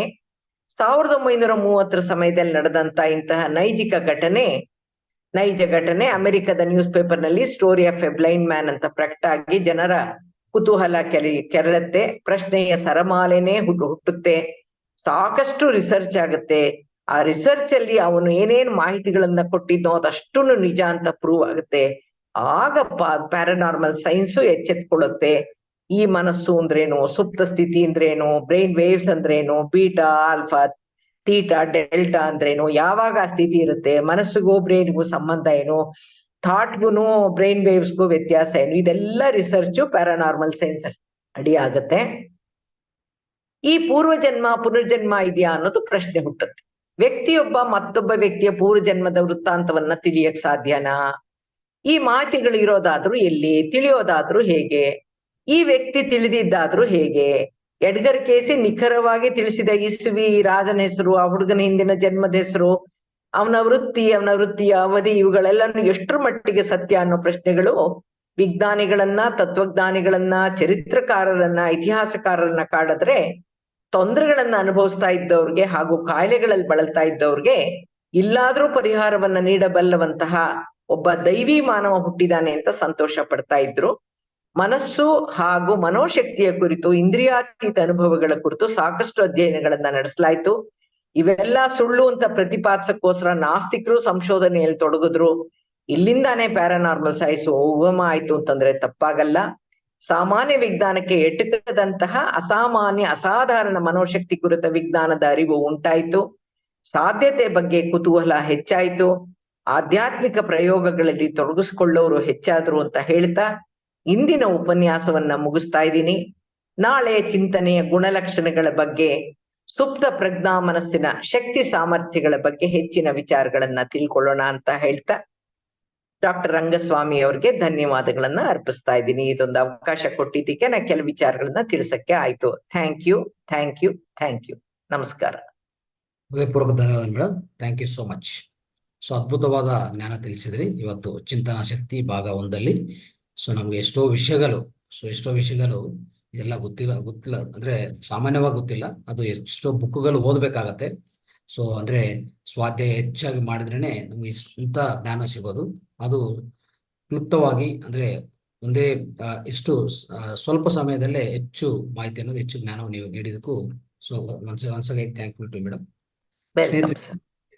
ಸ್ನೇಹಿತರೆ, ಈಗ ಯಾವುದೇ ಪ್ರಶ್ನೆಗಳು ಮತ್ತೆ ನಿಮ್ಮ ಅನುಭವ ಹಂಚಿಕೆ ದಯವಿಟ್ಟು ಒಂದು 5-6 ನಿಮಿಷ, ಒಂದು 10 ನಿಮಿಷ ಒಳಗಡೆ ಮುಗಿಸೋಣ. ರೈಟ್, ನಾಗರಾಜ್ ಅವರೇ ಮಾತಾಡಿ.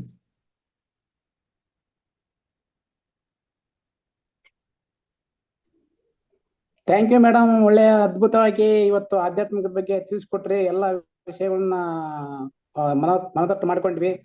ಆದ್ರೆ ಒಂದು ಮಾತ್ರ ಮೇಡಮ್, ಈಗ ನಾವೇನಾದ್ರೂ ಒಂದು ಕಳೆದ ವಸ್ತುನ ಒಂದ್ಸರಿ ನಾನು ಧರ್ಮಸ್ಥಳದಲ್ಲಿ ಮೊಬೈಲ್ ಕಳ್ಕೊಂಡಿದ್ದೆ ಮೇಡಮ್. ನಾನು ಇದೇ ತರನೇ ಧರ್ಮಸ್ಥಳಕ್ಕೆ ಹೋಗಿದ್ದೆ ಮೇಡಮ್. ಈಗ ಒಂದು 10 ವರ್ಷದಿಂದ ಒಂದು ಮೊಬೈಲ್ ಹೋಗಿತ್ತು, ಕಳೆದಿತ್ತು. ಅದರಲ್ಲಿ ಇಂಪಾರ್ಟೆಂಟ್ ನಂಬರ್ಗಳೆಲ್ಲ ಇದ್ವು. ಅದಕ್ಕ ನಾವು ಅದನ್ನ ನನಗೆ ಸಿಗುತ್ತೆ ಅಂತ ಎಲ್ಲ ಹೇಳಿದ್ದೆ ಮೇಡಮ್, ಬಹಳ ಇದರಿಂದ ಹೇಳಿದ್ದೆ, ಆದ್ರೆ ಅದು ನನಗೆ ಬಂದು ಸಿಗ್ಲಿಲ್ಲ ಮೇಡಮ್. ಅದಕ್ಕೆ ಏನ್ ಪ್ರಾಬ್ಲಮ್ ಇರ್ಬೋದು ಮೇಡಮ್ ಅದಕ್ಕೆ? ಈಗ ನಾವು ಥಾಟ್ಸ್ ಪಾಸಿಟಿವ್ ಆಗಿರ್ಬೇಕು ಅನ್ನೋದೊಂದು. ಆಮೇಲೆ ಮೊನ್ನೆ ಇನ್ನೊಬ್ರದ್ದು ಅನುಭವ ಕೇಳಿದೆ. ಬಸ್ಸಲ್ಲಿ ಹತ್ತು ಬಿಟ್ಟು ಬಸ್ಸಲ್ಲಿ ಅವ್ರದ್ದು ಸೂಟ್ ಕಿಟ್ ಇಡುವಾಗ ನಾನು ಮುಂದೆ ಕೂತ್ಕೊಂಡು ಈ ಕಿಟ್ಟನ್ನ ಹಿಂದ್ಗಡೆ ಇಟ್ರೆ ಯಾರಾದ್ರೂ ಇಳಿಸ್ಕೊಂಡ್ಬಿಟ್ರೆ ಅಂತ ಅನ್ನೋ ಥಾಟ್ ಆಗಿ, ಆಮೇಲೆ ಇಲ್ಲ ಯಾರು ಇಳಿಸ್ಕೊಳಲ್ಲ ಅಂತ ಹೇಳಿ ಇಟ್ಟು ಹೋಗಿದ್ದು. ಅವ್ರು ಇಳಿಯುವಾಗ ಆ ಕಿಟ್ ಇಳಿಸ್ಕೊಂಡ್ ಬಿಟ್ಟಿದ್ರಂತೆ. ಹಂಗಾಗಿ ಆ ಥಾಟ್ ಕೊಟ್ಟಿದ್ದೆ ಅನ್ನೋದು ಯಾರಾದ್ರೂ ಇಳಿಸ್ಕೊಂಡ್ಬಿಟ್ರೆ ಅಂದಿದ್ದಕ್ಕೆ ಅದು ಹೊಟ್ಟೋಯ್ತು ಅನ್ನೋದು ಅವ್ರಿಗೊಂದು ಮನವರಿಕೆ ಆಯ್ತು. ಅಂದ್ರೆ ನಮ್ ಥಾಟ್ ಹೆಂಗ್ ಕೆಲಸ ಮಾಡುತ್ತೆ ಪ್ರಕೃತಿಯಲ್ಲಿ ಅಂತ. ನಾವು ಕಳ್ಕೊಳ್ಬೇಕು ಅನ್ನೋದೇ ವಿಧಿಯ ಒಂದು ಲೆಕ್ಕ ಆಗಿದ್ರೆ, ಅದರಿಂದ ನಾವೇನೋ ಕಲಿಬೇಕು ಅನ್ನೋದಿದ್ರೆ ಅದು ಸಿಗುತ್ತೆ ಅಂತ ನಾವ್ ಹೇಳಕ್ಕಾಗಲ್ಲ. ನಮ್ಗೆ ಸಿಗ್ಬೇಕಿರೋ ನಮ್ಮ ಪ್ಯೂರಿಟಿ ಆಫ್ ಥಾಟ್ಸ್, ಅಂದ್ರೆ ಅದ್ರ ಶುದ್ಧತೆ, ಪರಿಶುದ್ಧತೆ. ನಾವು ಧ್ಯಾನಿಗಳಾಗಿದ್ರೆ, ಅಷ್ಟು ಚಿಂತನೆಗೆ ಶಕ್ತಿಯನ್ನು ತುಂಬುವಂತ ಒಂದು ಅಭ್ಯಾಸವನ್ನ ಇಟ್ಕೊಂಡಿದ್ರೆ ನಾವ್ ಅನ್ಕೊಂಡಿದ್ದು ಆಗತ್ತೆ. ಈಗ ನನಗ ಆಯ್ತು, ಹಾಗಾಗಿ ಅದ್ ನನ್ನ ಅನುಭವ. ಅಂದ್ರೆ ಆಳವಾಗಿ ಇದ್ರ ಬಗ್ಗೆ ಧ್ಯಾನ ಮಾಡಿದಾಗ ಅದರ ಮುನ್ಸೂಚನೆ ಖಂಡಿತ. ಸಿಗುತ್ತೆ. ಅಲ್ಲ, ನಮ್ಮ ಚಿಂತನೆಗಳಿಗೆ ಶಕ್ತಿ ಬೇಕು. ಯಾರೋ ಎತ್ಕೊಂಡು ಹೊಟ್ಟೋದ್ರು, ಕಳೆದೋಯ್ತು, ಇನ್ ಸಿಕ್ಕಲ್ಲ, ಅದೆಲ್ಲ ಕನಸು ಅಷ್ಟೇನೆ ಅನ್ನೋ ಥಾಟ್ ಕೂಡ ವರ್ಕ್ ಆಗುತ್ತೆ. ನಮಗೇನಾಗತ್ತಂದ್ರೆ ಮೇಡಮ್, ಒಳ್ಳೆ ಯೋಚನೆ ಮಾಡೋದಕ್ಕೆ ಎಷ್ಟು ಮಾಡ್ತೀವೋ ಅಷ್ಟು ಕೆಟ್ಟವು, ಅಷ್ಟು ಅಪೋಸಿಟ್ ನೆಗೆಟಿವ್ ಬಂದ್ಬಿಡ್ತಾವ ಮೇಡಮ್. ಅದಕ್ಕೋಸ್ಕರ ನಮಗೆ ಇದಾಗುತ್ತೆ ಅದಕ್ಕೆ ಧ್ಯಾನ ಮಾಡ್ಬೇಕು. ನಿಮ್ಮ ಥಾಟ್ಸ್ ನೆಗೆಟಿವಿಟಿ ಇಲ್ದಂಗೆ ನಿಮ್ ಥಾಟ್ಸ್ ಪಾಸಿಟಿವ್ ಆಗಿ ಉತ್ಪತ್ತಿ ಆಗ್ತಾ ಇದ್ರೆ, ನೀವು ಧ್ಯಾನಿಗಳಾಗಿದ್ರೆ ನಿಮ್ಮ ಥಾಟ್ಸ್ ಗೆ ಶಕ್ತಿ ಇರುತ್ತೆ, ಆಗ ವರ್ಕ್ ಆಗುತ್ತೆ. ಆಯ್ತು, ಥ್ಯಾಂಕ್ ಯು ಮೇಡಮ್. ಒಳ್ಳೆ ಚೆನ್ನಾಗಿ ಹೇಳ್ಕೊಟ್ರಿ, ತುಂಬಾ ಧನ್ಯವಾದಗಳು. ನೀವು ಎಲ್ಲ ಅನುಭವಿಸ್ತು, ಎಲ್ಲ ಕ್ಲೀನ್ ಆಗಿ ಹೇಳ್ಕೊಟ್ರೆ ಚೆನ್ನಾಗಿದೆ madam. Thank you. Thank you. Thank you sir. Uma madam ಮಾತಾಡಿ.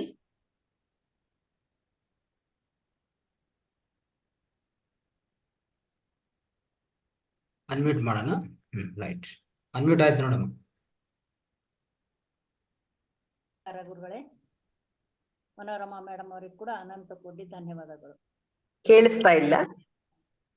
ವಿಷಯ ತುಂಬಾ ಸುದೀರ್ಘವಾದದ್ದು ಇದು. ಈ ವಿಷಯ ತಕ್ಷಣವೇ ಗೊತ್ತಾಗಲ್ಲ ಮೇಡಮ್. ಬಹಳಷ್ಟು ನಾವು ಸ್ವಾಧ್ಯಾಯ ಮಾಡಲೇಬೇಕಾಗತ್ತ. ಚಿಂತನೆ ಮಂಥನೆ ಮಾಡಿದಾಗ ತಾವು ಹೇಳಿದಂತ ಎಲ್ಲ ತಿಳ್ಕೊಳ್ಳಿಕ್ಕೆ ಸಾಧ್ಯತೆ ಆಗತ್ತೆ ಮೇಡಮ್. ಒಂದೇ ಸಲ ಇದೆಲ್ಲ ನಮ್ಮ ಮೈಂಡ್ ನಲ್ಲಿ ಬರೋದಿಲ್ಲ. ಇವತ್ತು ಹೇಳಿದ್ದು ಬಹಳಷ್ಟು ಅದ್ಭುತವಾದದ್ದು.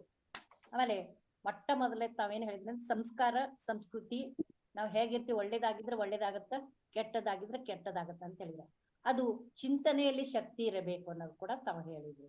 ಆಮೇಲೆ ಇದಕ್ಕೆಲ್ಲವೂ ಮೂಲ ಕಾರಣವೇ ಧ್ಯಾನ, ಸ್ವಾಧ್ಯಾಯ, ಸತ್ಸಂಗ ಅಂತ ಕೂಡ ತಾವು ಹೇಳಿದ್ವಿ.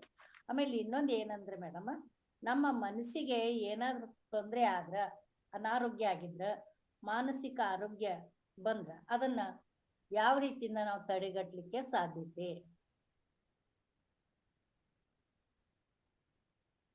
ನಾನು ಆರೋಗ್ಯವಾಗಿದ್ದೀನಿ ಅನ್ನುವಂತ ಥಾಟ್ಸ್ ರಾತ್ರಿ ಮಲ್ಕೊಳ್ಳೋಕ್ ಮುಂಚೆ ಧ್ಯಾನ ಮಾಡಿ ಮಲ್ಕೊಳ್ಳೋದು, ಬೆಳಗ್ಗೆ ಎದ್ದ ತಕ್ಷಣ ನಾನು ಆರೋಗ್ಯವಾಗಿದ್ದೀನಿ, I am very happy, healthy, I am very peaceful, ಈ ತರದ್ದೆಲ್ಲ ಸಂಕಲ್ಪಗಳನ್ನ ಹೇಳ್ಕೊಂಡು ಶುರು ಮಾಡಿದ್ರೆ, ಅನಾವಶ್ಯಕವಾಗಿ ಮಾತಾಡದೇ ಇದ್ರೆ, ಧ್ಯಾನ ಮಾಡ್ತಾ ಬಂದ್ರೆ, ಹಿತಮಿತವಾಗಿ ಮಾತಾಡ್ತಾ ಬಂದ್ರೆ, ನಾವ್ ಅನ್ಕೊಂಡಿದ್ದು ಆರೋಗ್ಯಕ್ಕೆ ಸಂಬಂಧಪಟ್ಟಿದ್ದಿರ್ಬೋದು ಅಥವಾ ಯಾವುದೇ ಒಂದು ಸಿಚುವೇಶನ್ ಸಂಬಂಧಪಟ್ಟಿದ್ರು ಕೂಡ ಸಾಧ್ಯ ಆಗುತ್ತೆ. ಹಾಗಾಗಿ ಅಫರ್ಮೇಶನ್ಸ್ ಅಂತ ಏನೊಂದು ಸಂಕಲ್ಪಗಳು ಕೊಡ್ತೀವೋ ಅದು ನಾನು ಆರೋಗ್ಯವಾಗಿದ್ದೀನಿ ಅಂತ ಹೇಳಿದಷ್ಟು ಆರೋಗ್ಯ ಅನ್ನೋದು ನನ್ನಲ್ಲಿ ಡೆವಲಪ್ ಆಗುತ್ತೆ.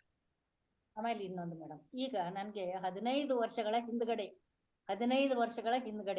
ಇವತ್ತು ತಾವು ಹೇಳಿದ ವಿಷಯ ನನ್ಗೇನು ಗೊತ್ತಿಲ್ಲ, ಯಾವುದು ಗೊತ್ತಿದ್ದಿಲ್ಲ. ಇವತ್ತು ಸ್ವಲ್ಪ ಗೊತ್ತಾಯ್ತು. 15 ವರ್ಷಗಳ ಹಿಂದೆ ನಾನು ನಾಮಕರಣಕ್ಕೆ ಗುಲ್ಬರ್ಗಕ್ಕೆ ಹೋಗಿದ್ದೆ. ಅವಾಗ ಏನಾಯ್ತು ಅಂದ್ರೆ, ಇಡೀ ನನ್ನ ಮೊಬೈಲ್ ಒಂದು ಬಿಟ್ಟು ಎಲ್ಲವನ್ನು ಕೂಡ ಹೊರಟೋಗ್ಬಿಟ್ಟಿತ್ತು, ಎಲ್ಲವೂ ಕಳುವಾಗ್ಬಿಟ್ಟಿತ್ತು. ಸೂಟ್ ಕೇಸ್ ಇತ್ತು, ಹಣ್ಣು ಹಂಪಲ, ತರಕಾರಿ, ಬಟ್ಟೆ ಎಲ್ಲ ಸಾಕಷ್ಟು, ಒಂದು ಇವನ್ ಬಂಗಾರ ಕೂಡ ಇತ್ತು. ಮೊಬೈಲ್ ಮಾತ್ರ ಇಂತಲ್ಲಿ ಇಟ್ಕೊಂಡಿದ್ದೆ, ಯಾಕಂದ್ರೆ ಅದರಲ್ಲಿ ಟ್ರೈನ್ ಟಿಕೆಟ್ ಮಾತ್ರ ಇತ್ತು. ಹಾಗಾಗಿ ಎಲ್ಲಾನು ಹೋಗಿತ್ತು ಮೇಡಮ್. ಈಗ ನನಗೇನು ಅದು ಸಿಗೋದಿಲ್ಲ ಅಂತ ಗೊತ್ತಿದೆ. ನನಗೆ ಸ್ಪೆಕ್ಟ 10,000 ಇತ್ತು. ಈಗೇನು ನನಗೆ ಸಿಗೋದಿಲ್ಲ ಅಂತ ಗೊತ್ತಿದೆ ಮೇಡಮ್. ಅದು ಆದ್ರ ನಾನು ಈ ಧ್ಯಾನದಿಂದ ಅದು ಎಲ್ಲಿ ಹೋಗಿದೆ ಅಂತ ಹಿಡಿಲಿಕ್ಕೆ ಸಾಧ್ಯತೆನಾ? ಅದು ಬಹಳ ಹಳೇದಾದ್ರಿಂದ ಅದನ್ನ ಕೇಳಿ ಅವ್ರು ಹೇಳಿದ್ರು ಮಾಹಿತಿಗಳು ಬಂದ್ರು ಸೈಲೆನ್ಸ್ ಅಲ್ಲಿ ನಾವು ಕಾನ್ವರ್ಸ್ ಮಾಡಕ್ಕೆಲ್ಲ ಕಲ್ತ್ಕೊಂಡ್ರೆ ಅದು ಸಾಧ್ಯ ಆಗುತ್ತೆ. ಅದಕ್ಕೆ ಸ್ವಲ್ಪ ಇನ್ನೂ ಡೀಪರ್ ಲೆವೆಲ್ ಆಫ್ ಮೆಡಿಟೇಷನ್ ಹೋಗ್ಬೇಕಾಗುತ್ತೆ ಮೇಡಮ್. ಅದ್ರ ಜೊತೆಗೆ ಸುಪ್ತ ಮನಸ್ಸಿನ ಜೊತೆಗೆ ನಾವು ಸಂಕಲ್ಪಗಳು ಮಾಡೋದು ಅವೆಲ್ಲ ಒಂದು ತರಬೇತಿ ತಗೋಬೇಕು. ಬ್ರೈನ್ ಅಲ್ಲಿ ಒಂದು ಬೀಟಾ ಇರೋದ್ರಿಂದ ಆಲ್ಫಾ ವೇವ್ ಸಿಗೋಬೇಕು. ಹಾಗಾಗಿ ಅದನ್ನ ತರಬೇತಿ ಮಾಡ್ತಾ ಇದ್ದೀನಿ. ಆದ್ರೆ 15 ವರ್ಷ ಹಿಂದಿದ್ದನ್ನ ಅಲ್ಲ ಈಗ ಕೆತ್ಕೊಂಡು ಹೋಗೋದ್ರಲ್ಲಿ ಅರ್ಥ ಇಲ್ಲ. ಜೀವನದಲ್ಲಿ ಸಿಚುವೇಶನ್ಸ್ ಏನೇನ್ ಬರುತ್ತೋ ಅದೆಲ್ಲಕ್ಕೂ ಏನೋ ಅರ್ಥ ಇರುತ್ತೆ. ಅದರಿಂದ ನಾವೇನೋ ಪಾಠ ಕಲಿಯೋದಿರುತ್ತೆ.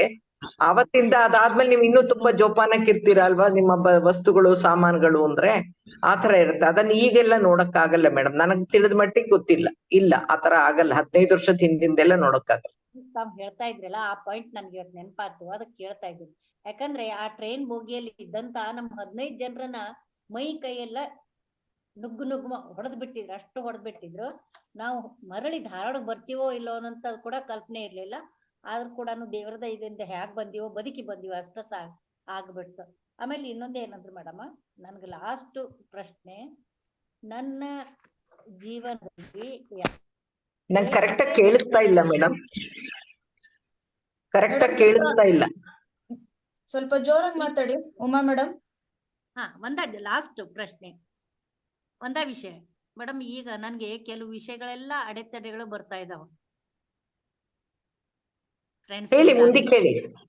ಮನೆಯವರಿಂದಾಗ್ಲಿ ಫ್ರೆಂಡ್ಸ್ಲಿಂದಾಗ್ಲಿ ಯಾವ ರೀತಿಯಿಂದ ಅಡೆತಡೆಗಳು ಬರ್ತಾ ಇದಾವ. ಇದಕ್ಕೆ ನನಗೆ ಒಂದೊಂದ್ಸಲ ಬಹಳಷ್ಟು ದುಃಖ ಅನಿಸ್ತ, ಮನೆಗೆ ಶಾಂತಿ ಇಲ್ಲ, ಎಲ್ಲೋ ಹೋಗ್ಬೇಕು ಅನ್ನೋಂತ ಭಾವನೆ ಬರ್ತಾ ಇದೆ ಮೇಡಮ್. ಇದಕ್ಕೆ ತಮ್ಮ ಕೊನೆಯ ಸಲಹೆ ಕೊಟ್ರ ನನ್ನ ಮನಸ್ಸಿಗೆ ಬಹಳಷ್ಟು ಸಂತೋಷ ಆಗುತ್ತೆ ಮೇಡಮ್. ಏನ್ ಮಾಡ್ಲಿ ನಾನು ಇದಕ್ಕೆ? ನೀವು ಈಗಿನ ಜೀವನದ ಸ್ಥಿತಿಗತಿಗಳನ್ನ ಬೇಜಾರಾಗ್ತಾ ಇದೆ ಅಂತ ಅನ್ನೋ ಭಾವನೆ ಅನಿಸಿಕೆ ನಿಮ್ಮಲ್ಲಿದೆ. ಈ ಒಂದು ಸಿಚುಯೇಷನ್ ನ ತಂದ್ಕೊಂಡಿರೋದೇ ನೀವು. ಹಾಗಾಗಿ ನಿಮ್ಮ ಹಿಂದಿನ ಜನ್ಮಗಳಲ್ಲಿ ನೀವೇನೇನ್ ಮಾಡಿ ಬಂದಿರ್ತೀರೋ ಅದು ಅವ್ರಿಗೆ ಎಷ್ಟು ನೋವಾಗಿತ್ತು ಅಂತ ತಿಳ್ಕೊಳಕ್ಕೆ ನಾವೇ ಅದೇ ವ್ಯಕ್ತಿಗಳನ್ನ ಆಯ್ಕೆ ಮಾಡ್ಕೊಂಡು ಅದೇ ಸಿಚುಯೇಷನ್ ನಲ್ಲಿ ನೀವು ಬಂದಿದ್ದೀರಾ. ಹಾಗಾಗಿ ನಾನೇ ಈ ರೀತಿ ಮಾಡಿದ್ದಿರ್ಬೋದು, ಅದಕ್ಕೆ ಅವ್ರಿಗೆ ಆತರ ನೋವಾಗಿದ್ದಿರ್ಬೋದು. ಕ್ಷಮಿಸು ಅಂತ ರಾತ್ರಿ ಮಲ್ಕೊಳಕ್ ಮುಂಚೆ ಧ್ಯಾನ ಮಾಡಿ ಕ್ಷಮೆ ಕೇಳೋದು, ಅವ್ರನ್ನೇ ನಾವು ನಿಮ್ಗೆ ಏನ್ ಆಗ್ಬೇಕು ಅದನ್ನ ಆಗ್ತಾ ಇದೆ ಅಂತ ಅನ್ನೋ ಸಂಕಲ್ಪ ಮಾಡೋದು, ಯಾವ್ದು ಬೇಡವೋ ಅದರ ಬಗ್ಗೆ ಮಾತಾಡದೆ ಇರೋದು, ಸಂಕಲ್ಪ ಮಾಡದೆ ಇರೋದನ್ನ ಆಲೋಚನೆ ಮಾಡಿ ಧ್ಯಾನ ಮಾಡ್ತಾ ಬಂದ್ರೆ ಆ ಎಲ್ಲಾ ಹಳೆ ಸಿಚುಯೇಷನ್ಸ್ ಕರ್ಮಗಳೆಲ್ಲ ಅಳಿಸ್ತಾ ಇದೆ ನಾನ್ ಧ್ಯಾನದಿಂದ ಅಂತ ಅನ್ಕೊಳ್ತಾ ಬಂದ್ರೆ ಸಿಚುಯೇಷನ್ಸ್ ಚೇಂಜ್ ಆಗುತ್ತೆ. ಮನೆ ಒಳಗಡೆ ನೀವು ತುಂಬಾ ಚೆನ್ನಾಗಿ ಧ್ಯಾನ ಮಾಡ್ತಾ ಬಂದ್ರೆ ಆ ಧ್ಯಾನದ ಕಂಪನಗಳು ಮನೆಯ ಸ್ಥಿತಿಗತಿಯನ್ನ, ಮನೆಯಲ್ಲಿರೋರ ಕುಟುಂಬದ ಸದಸ್ಯರ ಆಲೋಚನೆಗಳನ್ನು ಕೂಡ ಬದಲು ಮಾಡುತ್ತೆ, ಪರಿವರ್ತನೆ ಮಾಡುತ್ತೆ ಮೇಡಮ್. ನಿಮ್ಗೆ ಏನ್ ಬೇಡವೋ ಅದ್ರ ಬಗ್ಗೆ ಮಾತಾಡ್ಬೇಡಿ, ಆ ಪದಗಳನ್ನು ಉಚ್ಚಾರ ಮಾಡಬೇಡಿ. ಸಕಾರಾತ್ಮಕ ನಿಮ್ಗೆ ಏನ್ ಬೇಕೋ ಅದೇ ಆಗ್ತಾ ಇದೆ ಅನ್ನೋ ತರ ಒಂದು ಥಾಟ್ಸ್ ಅನ್ನ ಕೊಡಿ, ಅದು ಸರಿ ಹೋಗುತ್ತೆ. ಒಳ್ಳೆಯ ಆಲೋಚನೆ ಇರಬೇಕು. Thank you Uma madam. Thank you madam. Shri madam ಮಾತಾಡಿ. Thank you. ಧನ್ಯವಾದ ಮೇಡಮ್. ನಮಸ್ತೆ ನಮಸ್ತೆ ನಮಸ್ತೆ ನಮಸ್ತೆ. ಇವತ್ತು ತುಂಬಾ ಚೆನ್ನಾಗಿ ಹೇಳಿದೀರಾ. ಬಟ್ ನನಗೊಂದು ಪ್ರಶ್ನೆ, ನೀವು ರಾಜಂದು ಮತ್ತೆ ಒಬ್ಬ ಇವ್ರದ್ದು ಹೇಳಿದ್ರಿ ಅಲ್ಲ ಕತೆ ಕಣ್ಣು ಕೀಳೋದು, ಅಲ್ಲಿ ನನಗ್ ಕ್ವಶನ್ ಕೇಳಿಸ್ತಿದ್ಯಾ ಮ್ಯಾಮ್? ಕೇಳಿಸ್ತದೆ, ಹೇಳಿ. ಅವ್ನ್ ನೆಕ್ಸ್ಟ್ ಬರ್ತ್ ಅಲ್ಲಿ ಅವನ್ಗೂ ಕಣ್ಣು ಹೋಯ್ತು ಅಂತ, ಬಟ್ ಅವ್ರು ಈ ಜನ್ಮದಲ್ಲಿ ಮಾಡಿದ್ ತಪ್ಪಿಲ್ವಲ್ಲ, ಅವನ್ ಕರ್ಮ ಅದು, ಅದ್ ಮಾಡ್ಲೇಬೇಕಿರೋ ಕರ್ತವ್ಯ ಮಾಡೋದ್ರು ಶಿಕ್ಷೆ ಅನುಭವಿಸ್ಬೇಕಾ ನಾವ್ ಮುಂದಿನ ಜನ್ಮದಲ್ಲಿ?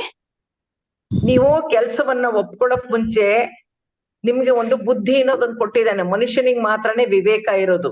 ಇದ್ ನಾನ್ ಮಾಡಿದ್ರೆ ಒಳ್ಳೇದಾ ಇಲ್ವಾ ಅಂತ ಆಲೋಚನೆ ಮಾಡೋ ಶಕ್ತಿ ನಿಮ್ಗಿದೆ. ಅದನ್ನೇ ಥಾಟ್ ಪವರ್ ಅನ್ನೋದು. ಅದ್ರಲ್ಲಿ ನಾನ್ ಕಣ್ ತೆಗಿಯುವಂತ ಕೆಲ್ಸ ನಾನ್ ಮಾಡಿದ್ರೆ ನನಗೆ ಸರಿ ಇಲ್ಲ, ನಾಳೆ ಯಾರಿಗೂ ತೊಂದ್ರೆ ಮಾಡ್ತಾ ಇದೀನಿ ಅಂದ್ರೆ ಆ ಕೆಲಸ ಒಪ್ಕೋಬೇಕಾದಿರ್ಲಿಲ್ಲ. ಹಾಗಾಗಿ ಮನುಷ್ಯನಿಗೆ ಮಾತ್ರನೇ ವಿವೇಕ ಅನ್ನೋದಿರೋದು, ಬುದ್ಧಿ ಅನ್ನೋದಿರೋದು. ಹಾಗಾಗಿ ಅವನು ತಪ್ಪಾಗಿ ಡಿಸಿಷನ್ ತಗೊಂಡು ಅವ್ನ್ ಸೇರ್ಕೊಂಡ, ಅವ್ನ್ ಮಾಡ್ದ, ಕೆಲಸ ಮಾಡ್ತಾ ಇದ್ದಾಗ್ಲೂ ತಪ್ಪು ಅಂತ ಅವ್ನ್ಗೆ ಅನ್ನಿಸ್ಲಿಲ್ಲ. ಆಮೇಲಿಂದ ಅವ್ನಿಗೆ ಬೇರೆಯವ್ರ ಕಣ್ ಕಿತ್ತು ಅವ್ನ್ ಬಿದ್ದು ನಡ್ಕೊಂಡ್ ಕಣ್ಣಲ್ಲಿ ರಕ್ತ ಸುರಿಸ್ಕೊಂಡು ಹೋಗ್ತಾ ಇದ್ರೆ ಅವ್ನು ಎಂಜಾಯ್ ಮಾಡ್ತಾ ಇದ್ದ.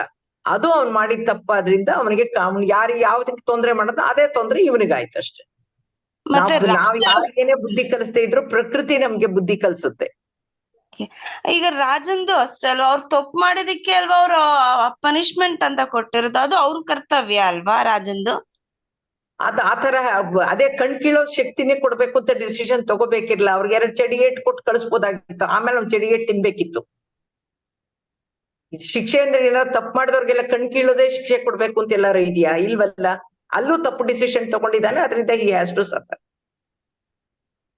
ಅಂದ್ರೆ ಇವಾಗ ಎಕ್ಸಾಂಪಲ್ ಈಗ ಲಾಯರ್ಸ್ ಒಂದೊಂದ್ಸರಿ ಅವ್ರ ಕರ್ತವ್ಯನೇ ಇದು ಡೈವರ್ಸ್ ಮಾಡ್ಸೋದು ಬೇರೆದು. ಅದು ಒಂದೊಂದ್ಸತಿ ಆಕಸ್ಮಿಕವಾಗೋ ಇಲ್ಲ ಅವ್ರು ಕೊಡೋ ಡಾಕ್ಯುಮೆಂಟ್ಸ್ ಮೇಲೋ ಜಡ್ಜ್ ಆಗ್ಬೋದು, ಲಾಯರ್ ಆಗ್ಬೋದು, ಅದು ಬ್ರೇಕಪ್ ಆಗ್ಬೋದು, ಇಲ್ಲ ಅಪರಾಧಿಗೆ ನಿರಪರಾಧಿಗೆ ಶಿಕ್ಷೆ ಹಾಕ್ಬೋದು, ಅಪರಾಧಿ ತಪ್ಪಿಸ್ಕೊಬೋದು. ಆತರ ಎಲ್ಲ ಮಾಡಿದಾಗ ಇಲ್ಲಿ ಕೆಲವು ಸಂದರ್ಭಗಳಿಗೆ ಅದು ತಪ್ಪಾಗಿರುತ್ತೆ, ಬಟ್ ಅದು ಬೇರೆ ನಿರಪರಾಧಿಗೆ ಶಿಕ್ಷೆ ಆಗಿರುತ್ತೆ. ಬಟ್ ಮುಂದಿನ ಜನ್ಮದಲ್ಲಿ ಇವ್ರಿಗೆ ಅದು ಪನಿಷ್ಮೆಂಟ್ ಅಂದ್ರೆ ನಮಗೆ ಅರಿವಿಗೆ ಬರದೇ ಆಗಿರೋ ತಪ್ಪುಗಳಿಗೂ ಪನಿಷ್ಮೆಂಟ್ ಇರುತ್ತಾ?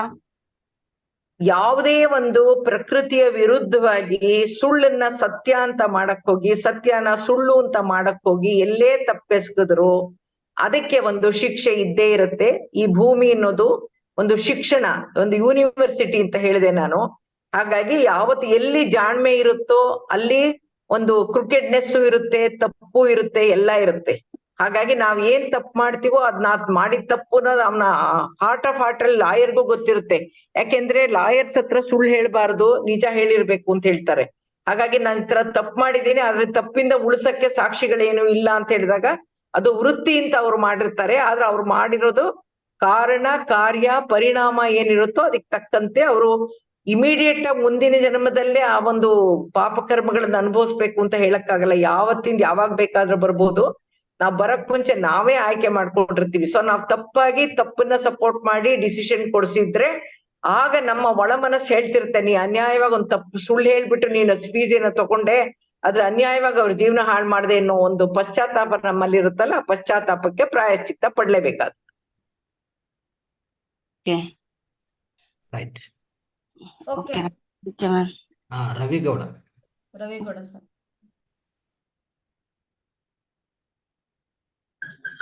ನಮಸ್ತೆ ಮೇಡಮ್. ನಮಸ್ತೆ. ನಮಸ್ತೆ ಸರ್. ನಮಸ್ತೆ, ಮಾತಾಡಿ. ಇದು ಇವತ್ತಿನ ಚಿಂತನ ಶಿಬಿರ ಹೇಗಿತ್ತು ಅಂದ್ರೆ ಅಂಟೋಲ್ ಸೀತಾನ ಇತ್ತಲ್ಲ, ಆ ತರ ಇತ್ತು ಅಂತ ನನ್ಗನ್ಸ್ತು ಮೇಡಮ್. ಯಾಕಂದ್ರೆ ನನ್ನ 44 ಹಲೋ ಸರ್. Hello madam. ಯಾವ ತರ ಅನ್ನಿಸ್ತು? ಸೀತಾಯನ ಅನ್ಟೋಲ್ಡ್ ಸ್ಟೋರಿ ಆಫ್ ಸೀತಾಯನ ಕೇಳಿದ್ವಲ್ಲ, ಆ ತರ ನನಗನ್ನಿಸ್ತು. ಯಾಕಂದ್ರೆ ಮೇಡಮ್ 44 ವರ್ಷ ನನ್ನ ಜೀವನದೊಳಗೆ ಇಂತ ಇದನ್ನ ನಾನು ಕೇಳಿದ್ದೇ ಇಲ್ಲ ಮೇಡಮ್. ಧ್ಯಾನ ಮಾಡೋದ್ರಿಂದ ಇಷ್ಟೆಲ್ಲ ಸಿಗತ್ತೆ ಅಂತ ನಾನ್ ಕೇಳಿದ್ದಿಲ್ಲ. ಅದಕ್ಕೆ ತುಂಬಾ ಚೆನ್ನಾಗಿತ್ತು ಮೇಡಮ್ ಇದು. ಮತ್ ಇನ್ನೊಂದು ಏನು ಅಂದ್ರೆ ಮೇಡಮ್, ಮಹಾವತಾರ್ ಫೌಂಡೇಶನ್ ಅಥವಾ ನೀವು ಇಬ್ರು ಕೂಡಿ ಏನಾದ್ರೂ ಏನು ಪಠ್ಯಕ್ರಮದಲ್ಲಿ ಎಲ್ಲಾ ಚಿಕ್ಕ ಮಕ್ಕಳಿಗೂ ಅನುಕೂಲ ಆಗೋಂಗ ತರಕ ಟ್ರೈ ಮಾಡ್ಬೋದ ಅಂತ ನನ್ನ ಅನಿಸಿಕೆ ಮೇಡಮ್. ಈ ಒಂದು ಯಾವ ರೀತಿಯ ಮಕ್ಕಳನ್ನ ಟ್ರೈನ್ ಮಾಡ್ಬೋದು ಅನ್ನಕ್ಕೆ ಬೆಸ್ಟ್ ಟೀಚರ್ಸ್ ಆರ್ ಪೇರೆಂಟ್ಸ್, ತಾಯಿ ತಂದೆ. ಹಾಗಾಗಿ ಒಳ್ಳೆ ಆಚಾರ ವಿಚಾರ ಸಂಸ್ಕಾರವನ್ನ ಸಂಸ್ಕೃತಿಯನ್ನ ರೀತಿ ನೀತಿಯನ್ನ ತಿಳಿಸ್ಕೊಡಕ್ಕೆ 100ಕ್ಕೆ 100 ಭಾಗ ಅವಕಾಶ ಇರೋದು, ಅನುಕೂಲ ಇರೋದು ಪೇರೆಂಟ್ಸ್ಗೆ. ಹಾಗಾಗಿ ಪೇರೆಂಟ್ಸ್ ಆಧ್ಯಾತ್ಮನ ಅರ್ಥ ಮಾಡ್ಕೊಂಡು ಮಕ್ಕಳಲ್ಲಿ ಅಳವಡಿಸಿದ್ದೆ ಆದ್ರೆ ಆ ಮಕ್ಕಳು ಉತ್ತಮ ಒಂದು ಸತ್ಪ್ರಜೆ ಆಗಕ್ಕೆ ಅವಕಾಶ ಇರುತ್ತೆ. ಹಾಗಾಗಿ ಮಕ್ಕಳನ್ನ ಕರ್ಕೊಂಡ್ಬಂದು ಆಧ್ಯಾತ್ಮಿಕ ವೇದಿಕೆಯಲ್ಲಿ ಕೂಡಿಸಿ ನೀ ಕಲ್ತ್ಕೊ ಅಂತ ಹೇಳಕ್ಕಿಂತ ನೀವು ನಡ್ಕೊಂಡು ನೀವ್ ಅಳವಡಿಸ್ಕೊಂಡು ನೀವು ನಿಮ್ ಮಕ್ಳಿಗೆ ಕಲ್ಸೋದು ಉತ್ತಮ. Okay okay, thank you madam. ಚೆನ್ನಾಗಿತ್ತು madam, thank you madam. Welcome. Thank you sir. Manoj sir ಮಾತಾಡಿ. ನಮಸ್ತೆ ಮೇಡಮ್, ಶುಭೋದಯ. ನಮಸ್ತೆ ಸರ್. ಇವತ್ತಿನ ವಿಷಯ ತುಂಬಾ ಚೆನ್ನಾಗಿತ್ತು ಮೇಡಮ್. ಮನಸ್ಸಿನ ಬಗ್ಗೆ ತುಂಬಾ ಚೆನ್ನಾಗಿ ತಿಳಿಸ್ಕೊಟ್ಟಿದ್ದೀರಿ. ಇಚ್ಛಾಶಕ್ತಿ, ಸಂಯಮ ಶಕ್ತಿ, ಮತ್ತೆ ಸಹನಾ ಶಕ್ತಿ, ಸ್ವಯಂ ಪ್ರೇರಣಾ ಶಕ್ತಿ, ಆಲೋಚನಾ ಶಕ್ತಿ, ಮತ್ತೆ ಚಿಂತನ ಶಕ್ತಿ, ಕಲ್ಪನಾ ಶಕ್ತಿ, ಸಂಕಲ್ಪ ಶಕ್ತಿ ಬಗ್ಗೆ ತುಂಬಾ ಚೆನ್ನಾಗಿ ತಿಳಿಸಿದ್ದೀರಿ ಮೇಡಮ್. ಅದೇ ಸಾಧನ ಶಕ್ತಿ ಬಗ್ಗೆ ಹೇಳಿದಿರಿ, ಮನೋಶಕ್ತಿ ಬಗ್ಗೆ ಹೇಳಿದಿರಿ. ನನಗೆ ಅದೇ ನಾವು ಪಾಸಿಟಿವ್ ಆಗಿ ಯೋಚನೆ ಮಾಡ್ತಿದ್ರೆ ಪಾಸಿಟಿವೇ ಆಗುತ್ತೆ. ಮತ್ತೆ ತುಂಬಾ ನೆಗೆಟಿವ್ ಇದ್ದೆ ಮೊದ್ಲು, ಈಗ ಪಾಸಿಟಿವ್ ಆಗಿದ್ದೀನಿ. ಪಾಸಿಟಿವ್ ಬಗ್ಗೆನೆ ಜಾಸ್ತಿ ಯೋಚನೆ ಮಾಡ್ತೀನಿ. ಮತ್ತೆ ತುಂಬಾ ಕಲೀಲಿಕ್ಕೆ ಸಿಕ್ಕಿದೆ ಮೇಡಮ್. ಧನ್ಯವಾದಗಳು ಮೇಡಮ್. Thank you. ನಮಸ್ತೆ. Thank you sir. ಸುಜಾತ ಮಾತನಾಡಿ. ಸುಜಾತ ಮೇಡಮ್. ನಮಸ್ಕಾರ ಮೇಡಮ್. ನಮಸ್ಕಾರ ಸರ್. ನಾನು ಸಣ್ಣವಳಿದ್ದಾಗ ನಮ್ಮ ತಂದೆ ನನಗೆ ಧ್ಯಾನವನ್ನು ಹೇಳಿಕೊಟ್ಟಿದ್ದರು. ಅವಾಗ ನಾನು ತುಂಬಾ ಧ್ಯಾನಕ್ಕೆ ಒಳಗಾಗಿದ್ದೆ. ಹೀಗಾಗಿ ಆ ಟೈಮದಲ್ಲಿ ನನಗೆ ನಾನು ಏನು ಅನ್ಕೋತೀನೋ ಅದೆಲ್ಲಾ ಕಾಣಿಸ್ತಿತ್ತು. ಒಂದು ಸಲ ನಮ್ಮ ಹಿತ್ತಲಿನ ಬಣವಿಗೆ ಉರಿ ಹತ್ತದತ್ ಹೇಳಿ ನನಗೆ ಬೆಳಿಗ್ಗೆ ಗುರ್ತಾಯ್ತು. ಅದು ಬೆಳಿಗ್ಗೆ ಗುರ್ತಾದ ಮೇಲೆ ಮುಂದ 4 ತಾಸಿನಲ್ಲೇ ಸುದ್ದಿ ಬಂತು ನಮಗೆ, ಬಣವಿಗೆ ಉರಿ ಹತ್ತಿದೆ ಅಂತ. ಇಷ್ಟೊಂದು ತಿಳಿತಾ ಇತ್ತು. ಬರ್ತಾ ಬರ್ತಾ ಮದುವೆ ಆಯ್ತು, ಸಂಸಾರದಲ್ಲಿ ಧ್ಯಾನವನ್ನೇ ಮರ್ತು ಬಿಟ್ಟೆ ಮೇಡಮ್ ನಾನು. ಆ ನಂತರ ಇವಾಗ ಅಗ್ದಿ ಒಳ್ಳೆಯ ಬುದ್ಧಿಲಿಂದ ಎಲ್ಲಾ ನಮ್ಮ ಯಜಮಾನರ ಅಣ್ಣ ತಮ್ಮಂದಿರಿಗೆ ಎಲ್ಲರಿಗೂ ಸಹಕಾರ್ಯ ಮಾಡಿದೆ, ಎಲ್ಲರಿಗೆ ಶಿಕ್ಷಣ ಕೊಡಿಸಿದೆ, ಎಲ್ಲಾ ಮಾಡಿದರನು ಅವರೆಲ್ಲರೂ ನನಗೆ ಈಗ ಎದುರಾಗಿದ್ದಾರೆ, ಯಾರೂ ಮಾತನಾಡುವುದಿಲ್ಲ. ಹೀಗಾಗಿ ನನಗೆ ತುಂಬಾ ನೋವಾಗುತ್ತಿದೆ. ಇವಾಗ ಜನವರಿಲಿಂದಾನು ಈ ಧ್ಯಾನದಲ್ಲಿ ಮುಳುಗಿದ ಮೇಲೆ 4ನೇ ಭಾಗದಷ್ಟು ನಾನು ಧ್ಯಾನಕ್ಕೆ ಸಿದ್ಧಳಾಗಿದ್ದೀನಿ. ಪೂರ್ಣ ನನಗೆ ಧ್ಯಾನ ಹತ್ತುವುದಿಲ್ಲ ಮೇಡಮ್. ಅದಕ್ಕಾಗಿ ಶಾರೀರಿಕ ತ್ರಾಸುಪನು ಸ್ವಲ್ಪ ಶುರುವಾಗಿದೆ. ಶುಗರ್, ಕಾಲು ನೋವು ಇರೋದರಿಂದ ಈಗ ನಾನು ಏನು ಮಾಡಬೇಕು ಮೇಡಮ್, ನೀವು ನನಗೆ ತಿಳಿಸಿಕೊಡಿ. ಈಗ ನೀವು ಅವ್ರಿಗೆಲ್ರಿಗೂ ವಿದ್ಯಾಭ್ಯಾಸ ಕೊಟ್ವಿ, ಅವ್ರನ್ನೆಲ್ಲ ಮುಂದೆ ತಂದ್ವಿ ಅಂತಂದ್ರೆ ಅದೆಲ್ಲ ನಿಮ್ಗೆ ಇದ್ದಂತ ಜವಾಬ್ದಾರಿ, ಋಣ ಅವೆಲ್ಲ. ಹಾಗಾಗಿ ನಿಮ್ಮಿಂದ ಏನೇನ್ ಆಗ್ಬೇಕು ಅಂತಿತ್ತು ಅದೆಲ್ಲ ಆಯ್ತು. ಅದನ್ನ ಕರ್ತವ್ಯ ಅಂತ ಪ್ರೀತಿಯಿಂದ ಜವಾಬ್ದಾರಿಯುತವಾಗಿ ನೀವು ಮಾಡಿದೀರಾ, ಅಲ್ಲಿಗೆ ಮುಗ್ದೋಯ್ತು. ಅದ್ರ ಬಗ್ಗೆ ಕುರಿತು ನೀವು ಚಿಂತನೆ ಮಾಡೋದಲ್ಲ. ನೀವೇನಿದ್ರು ನಿಮ್ಮ ಆತ್ಮದ ಬಗ್ಗೆ, ಆತ್ಮೋನ್ನತಿ ಬಗ್ಗೆ, ಆತ್ಮ ಪುರೋಗಮನದ ಬಗ್ಗೆ ನೀವು ಆಲೋಚನೆ ಮಾಡ್ಬೇಕೇ ಹೊರತು ಧ್ಯಾನ ಹೆಚ್ಚಿಗೆ ಮಾಡ್ತಾ ಬನ್ನಿ. ಆರೋಗ್ಯದ ಸಮಸ್ಯೆ ಹೊಸದಾಗ ಶುರುವಾಗಿದೆ ಅಂದ್ರಲ್ಲ, ಮೊದಲಿಗೆ ಶಾರೀರಿಕ ಆರೋಗ್ಯದ ಕಡೆ ಗಮನ ಕೊಡಿ, ಮಾನಸಿಕ ಆರೋಗ್ಯದ ಕಡೆ ಕೊಡಿ. ಅವ್ರು ಯಾರು ಏನ್ ಮಾಡಿದ್ರು ಅಂತ ಹೀಗೀಗ್ ಮಾಡ್ತಾ ಇದಾರೆ, ನಮ್ಮನ್ನ ಆಗಲ್ಲ ಅಂತ ಏನಂದ್ರು, ಅದೇ ತರಹದ ನಡವಳಿಕೆ ನಾವು ಹಿಂದಿನ ಜನ್ಮಗಳಲ್ಲಿ ಮಾಡಿ ಬಂದಿರ್ತೀವಿ. ಆ ತರ ದೂರ ಮಾಡಿದ್ರೆ ಹೇಗೆ ನೋವಾಗತ್ತೆ ಅನ್ನೋ ತಿಳ್ಕೊಳಕ್ಕೆ ಈ ಕುಟುಂಬಕ್ಕೆ ಸೇರ್ಕೊಂಡು ಅನುಭವಿಸ, ನನ್ನ ಕರ್ಮಗಳು ಕಳೀತು, ನನ್ನ ಕರ್ತವ್ಯ ಕಳೀತು ಅನ್ನೋ ಭಾವನೆಯಲ್ಲಿ ನೀವು ಮಾಡ್ಬೇಕಾಗಿದ್ ಮಾಡಿದೀನಿ ಅಂತ. ಹಾಗಾಗಿ ರಾತ್ರಿ ದಿನ ಕ್ಷಮೆ ಕೇಳ್ಕೊಳ್ಳಿ. ಯಾರ್ಯಾರು ನಿಮ್ಗೆ ನೋವು ಮಾಡ್ತಾ ಇದ್ದಾರೆ, ಯಾರ್ಯಾರಿಂದ ನಿಮಗ್ ಬೇಜಾರಾಗ್ತಿದೆ ಅಂದ್ರೆ ಅವರೆಲ್ಲ ನಿಮ್ಮ ಕರ್ಮವನ್ನ ಕಳ್ಸಕ್ಕೆ ಸಹಾಯ ಮಾಡ್ತಾ ಇದ್ದಾರೆ ಅಂತ ಅರ್ಥ. ಅವ್ರಿಗೆಲ್ಲ ಥ್ಯಾಂಕ್ಸ್ ಹೇಳಿ, ಅವ್ರಿಗೆಲ್ಲ ಸಾರಿ ಕೇಳಿ. ಯಾವ ಜನ್ಮದಲ್ಲಿ ನಿನಗ್ ನೋವು ಮಾಡಿದ್ನೋಪ್ಪ, ಕ್ಷಮಿಸು ನನ್ನನ್ನ ಅಂತ ಕೇಳಿ.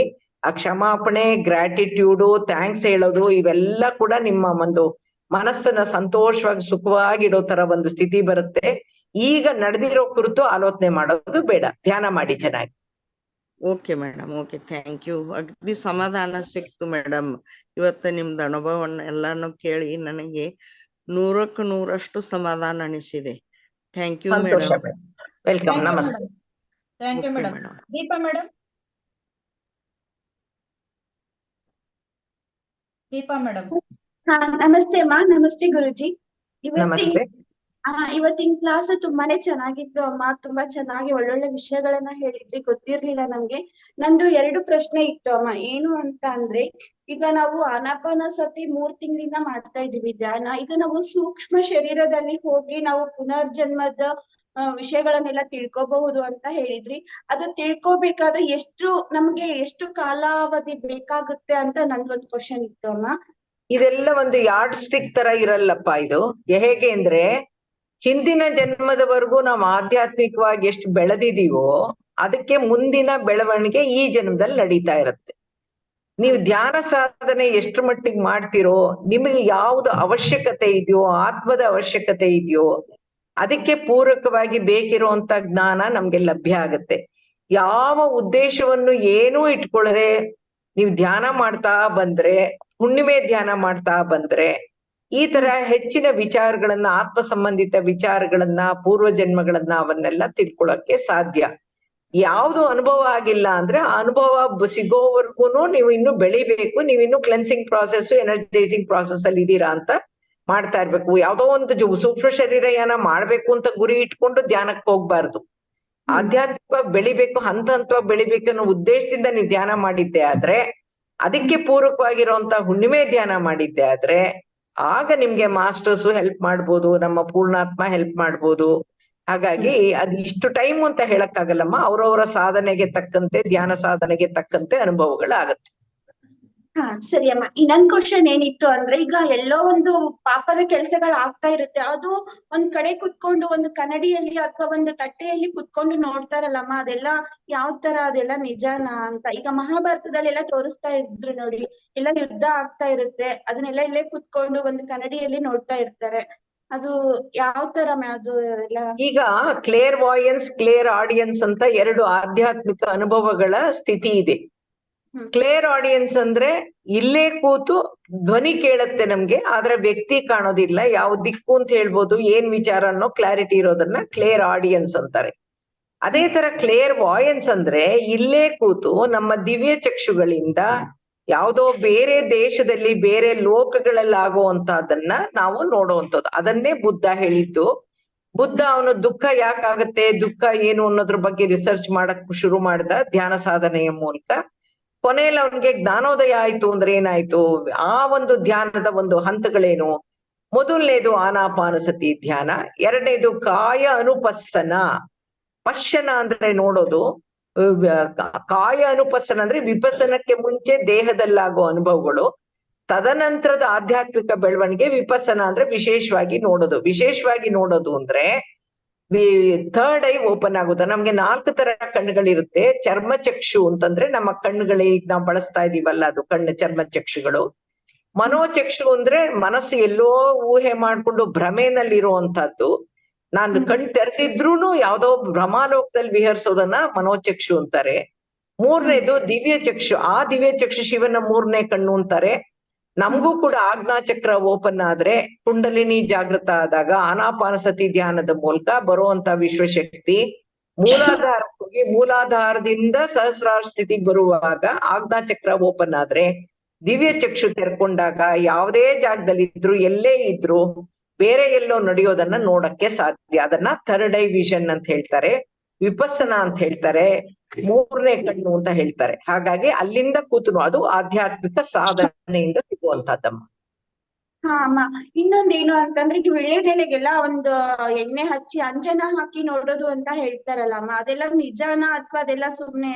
ಅವೆಲ್ಲ ಆಧ್ಯಾತ್ಮಿಕ ಸಾಧನೆಯಲ್ಲಿ 64 ವಿದ್ಯೆಗಳಲ್ಲಿ ಅಂಜನ ಹಾಕಿ ನೋಡೋದು ಅವೆಲ್ಲ ಉಂಟು.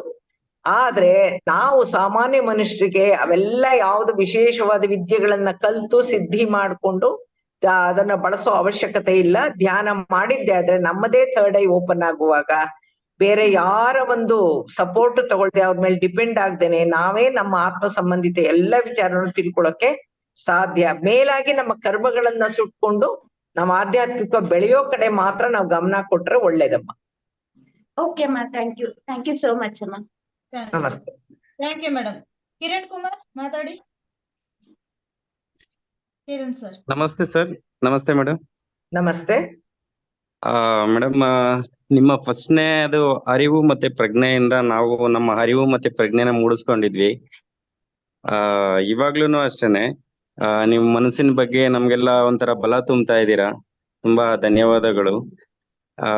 ಏನಕ್ಕೆ ಅಂದ್ರೆ ನಿಮ್ಮ ಮಾತು ಹೇಗಿರುತ್ತೆ ಅಂದ್ರೆ ಮೇಡಮ್, ಬಾಣ ಬಿಟ್ಟು ಆಗಿರುತ್ತೆ.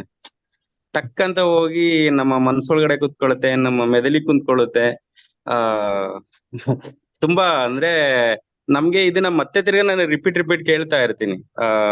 ನನಗೇನೋ ಒಂಥರ ಅದರಿಂದ ತುಂಬಾ ಶಕ್ತಿ ಸಿಗುತ್ತೆ. ಅರಿವು ಮತ್ತು ಪ್ರಜ್ಞೆ ಅಂತೂ ನಾನು ಎಷ್ಟ್ ಸಲ ನೋಡಿದೀನೋ, ಅದೆಷ್ಟ್ ಸಲ ಕೇಳಿದೀನೋ ಅದು ನನಗೆ ಗೊತ್ತಿಲ್ಲ ಮೇಡಮ್. ತುಂಬಾ ಥ್ಯಾಂಕ್ಸ್. ಇದೇ ತರ ಎಲ್ಲಾ ಜ್ಞಾನಗಳನ್ನ ಕೊಡ್ತಾ ಇರಿ madam. Thank you very much madam. Okay sir, welcome sir. ನಮಸ್ಕಾರ ಮೇಡಮ್. ನಮಸ್ಕಾರ. ನಾನಂತೂ ಯಾವಾಗ ಶೇರ್ ಮಾಡ್ಕೋತೀನೋ ಅನ್ನೋದು ಒಂದು ಕಾತರ ಇತ್ತು ಮೇಡಮ್. ನಿಮ್ಮ ಎಲ್ಲಾ ಸೆಷನ್ ನಾನು ಕೂಡ ನೋಡಿದೀನಿ ಮೇಡಮ್. ನನ್ ಫೇವರೇಟ್ ಮೇಡಮ್ ನೀವು. ಈ ಧ್ಯಾನಕ್ಕೆ ಮೀಡಿಯಾ ಹೇಗೆ ಉಪಯೋಗ ಆಯ್ತೋ ಬರೋದಕ್ಕೆ, ಇದಕ್ ಬರೋದಕ್ಕೆ ನೀವು ನನ್ನ ಒಂದು ಕಣ್ತರಿಸಿದ ದೇವತೆ ಅಂತಾನೆ ಹೇಳ್ಬೋದು. ಇಲ್ಲ ಮೇಡಮ್, ಇಲ್ಲ ಮೇಡಮ್, ನಿಮ್ಮ ಒಂದು ಸೆಷನ್ ಕೇಳಿ ನಾನು ಇದಕ್ ಬಂದಿದ್ದು ಮೇಡಮ್. ಇವತ್ತಿನ ಕ್ಲಾಸು ಚಿಂತನೆ, ಮನಸ್ಸಿನ ಶಕ್ತಿ ಬಗ್ಗೆ ಆಳವಾಗಿ ನೀವು ಅದ್ರ ಬಗ್ಗೆ ಮಾತನಾಡಿದ್ರಿ.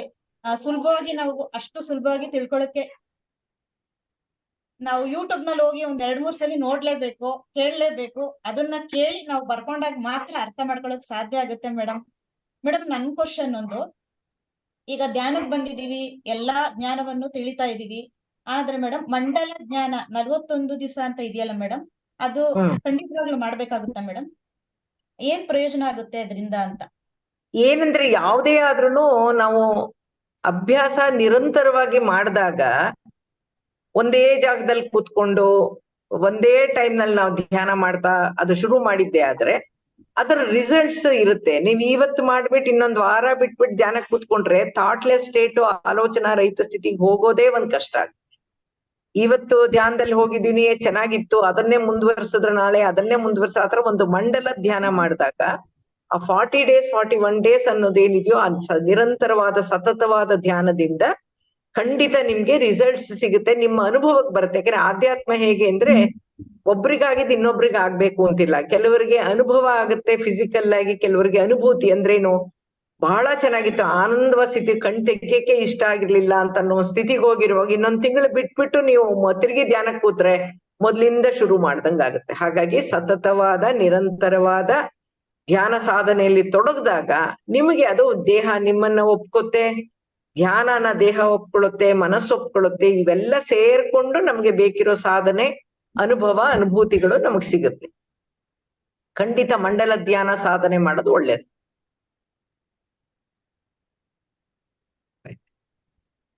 Okay madam, thank you so much. ತುಂಬಾ ಧನ್ಯವಾದಗಳು. ಇವತ್ತಿನ ಚಿಂತನಾ ಶಕ್ತಿ 1ನೇ ಭಾಗ ಮತ್ತೆ ನಾಳೆ ಭೇಟಿ ಆಗೋಣ ಮೇಡಮ್. ತುಂಬಾ ಧನ್ಯವಾದಗಳು. Thank you so much. Thank you sir. ಇವತ್ತು ನಿನ್ನೆ ದಿವಸ ಆದ ಸಿಚುಯೇಷನ್ ನಲ್ಲಿ ಮನೆಯಲ್ಲಿ ಕರೆಂಟ್ ಇಲ್ಲ, ಇನ್ವರ್ಟರ್ ಖಾಲಿ ಆಯ್ತು, ಏನು ಇಲ್ಲ ಮನೆಯಲ್ಲಿ, ಬೆಳಕು ಅನ್ನೋದೇ ಇಲ್ಲ ಅಂತ ಸಿಚುಯೇಷನ್ ಅಲ್ಲಿ ಬರೀ ಒಂದು ಥಾಟ್ ಕೊಟ್ವಿ ನಾವು ನಿನ್ನೆ. ಕೆಳಗಡೆ ಮನೆಯಲ್ಲಿರೋ ಇನ್ವರ್ಟರ್ ಮೂಲಕನಾದ್ರೂ ನಾವು ಕ್ಲಾಸ್ ತಗೊಳ್ಳೋ ಸಾಧ್ಯ ಆದ್ರೆ ಒಳ್ಳೇದಾಗ್ತಾ ಇದೆ, ಕ್ಲಾಸ್ ತಗೊಳಕ್ ಸಾಧ್ಯ ಆಗ್ತಾ ಇದೆ ಅಂತ. ಹಾಗಾಗಿ ಪ್ರಕೃತಿ ನಮಗ್ ಸಹಾಯ ಮಾಡಿದೆ, ಯಾವುದೇ ಕಾರ್ಯಕ್ರಮಕ್ಕೆ ತೊಂದರೆ ಕೊಡದಂಗೆ ನಾವು ಪೂರ್ತಿ ಅರೇಂಜ್ ಮಾಡ್ಕೊಂಡು ಮಾಡಕ್ಕಾಯ್ತು. So that is also because of our thought sir. Thank you, thank you, thank you. ಚಿಂತನಾ ಶಕ್ತಿ ಅದ್ಭುತವಾಗಿದೆ ಮೇಡಮ್. ಚಿಂತನಾ ಶಕ್ತಿ ಮಾಡ್ಲೇಬೇಕು ಅಂತ ಆಲೋಚನೆ ಮಾಡಿದ್ರೆ ಆಗುತ್ತೆ ಅನ್ನಕ್ಕೆ ಇದು ಒಂದು ನಿದರ್ಶನ, ಜೀವಂತ ನಿದರ್ಶನ ಆಯ್ತು.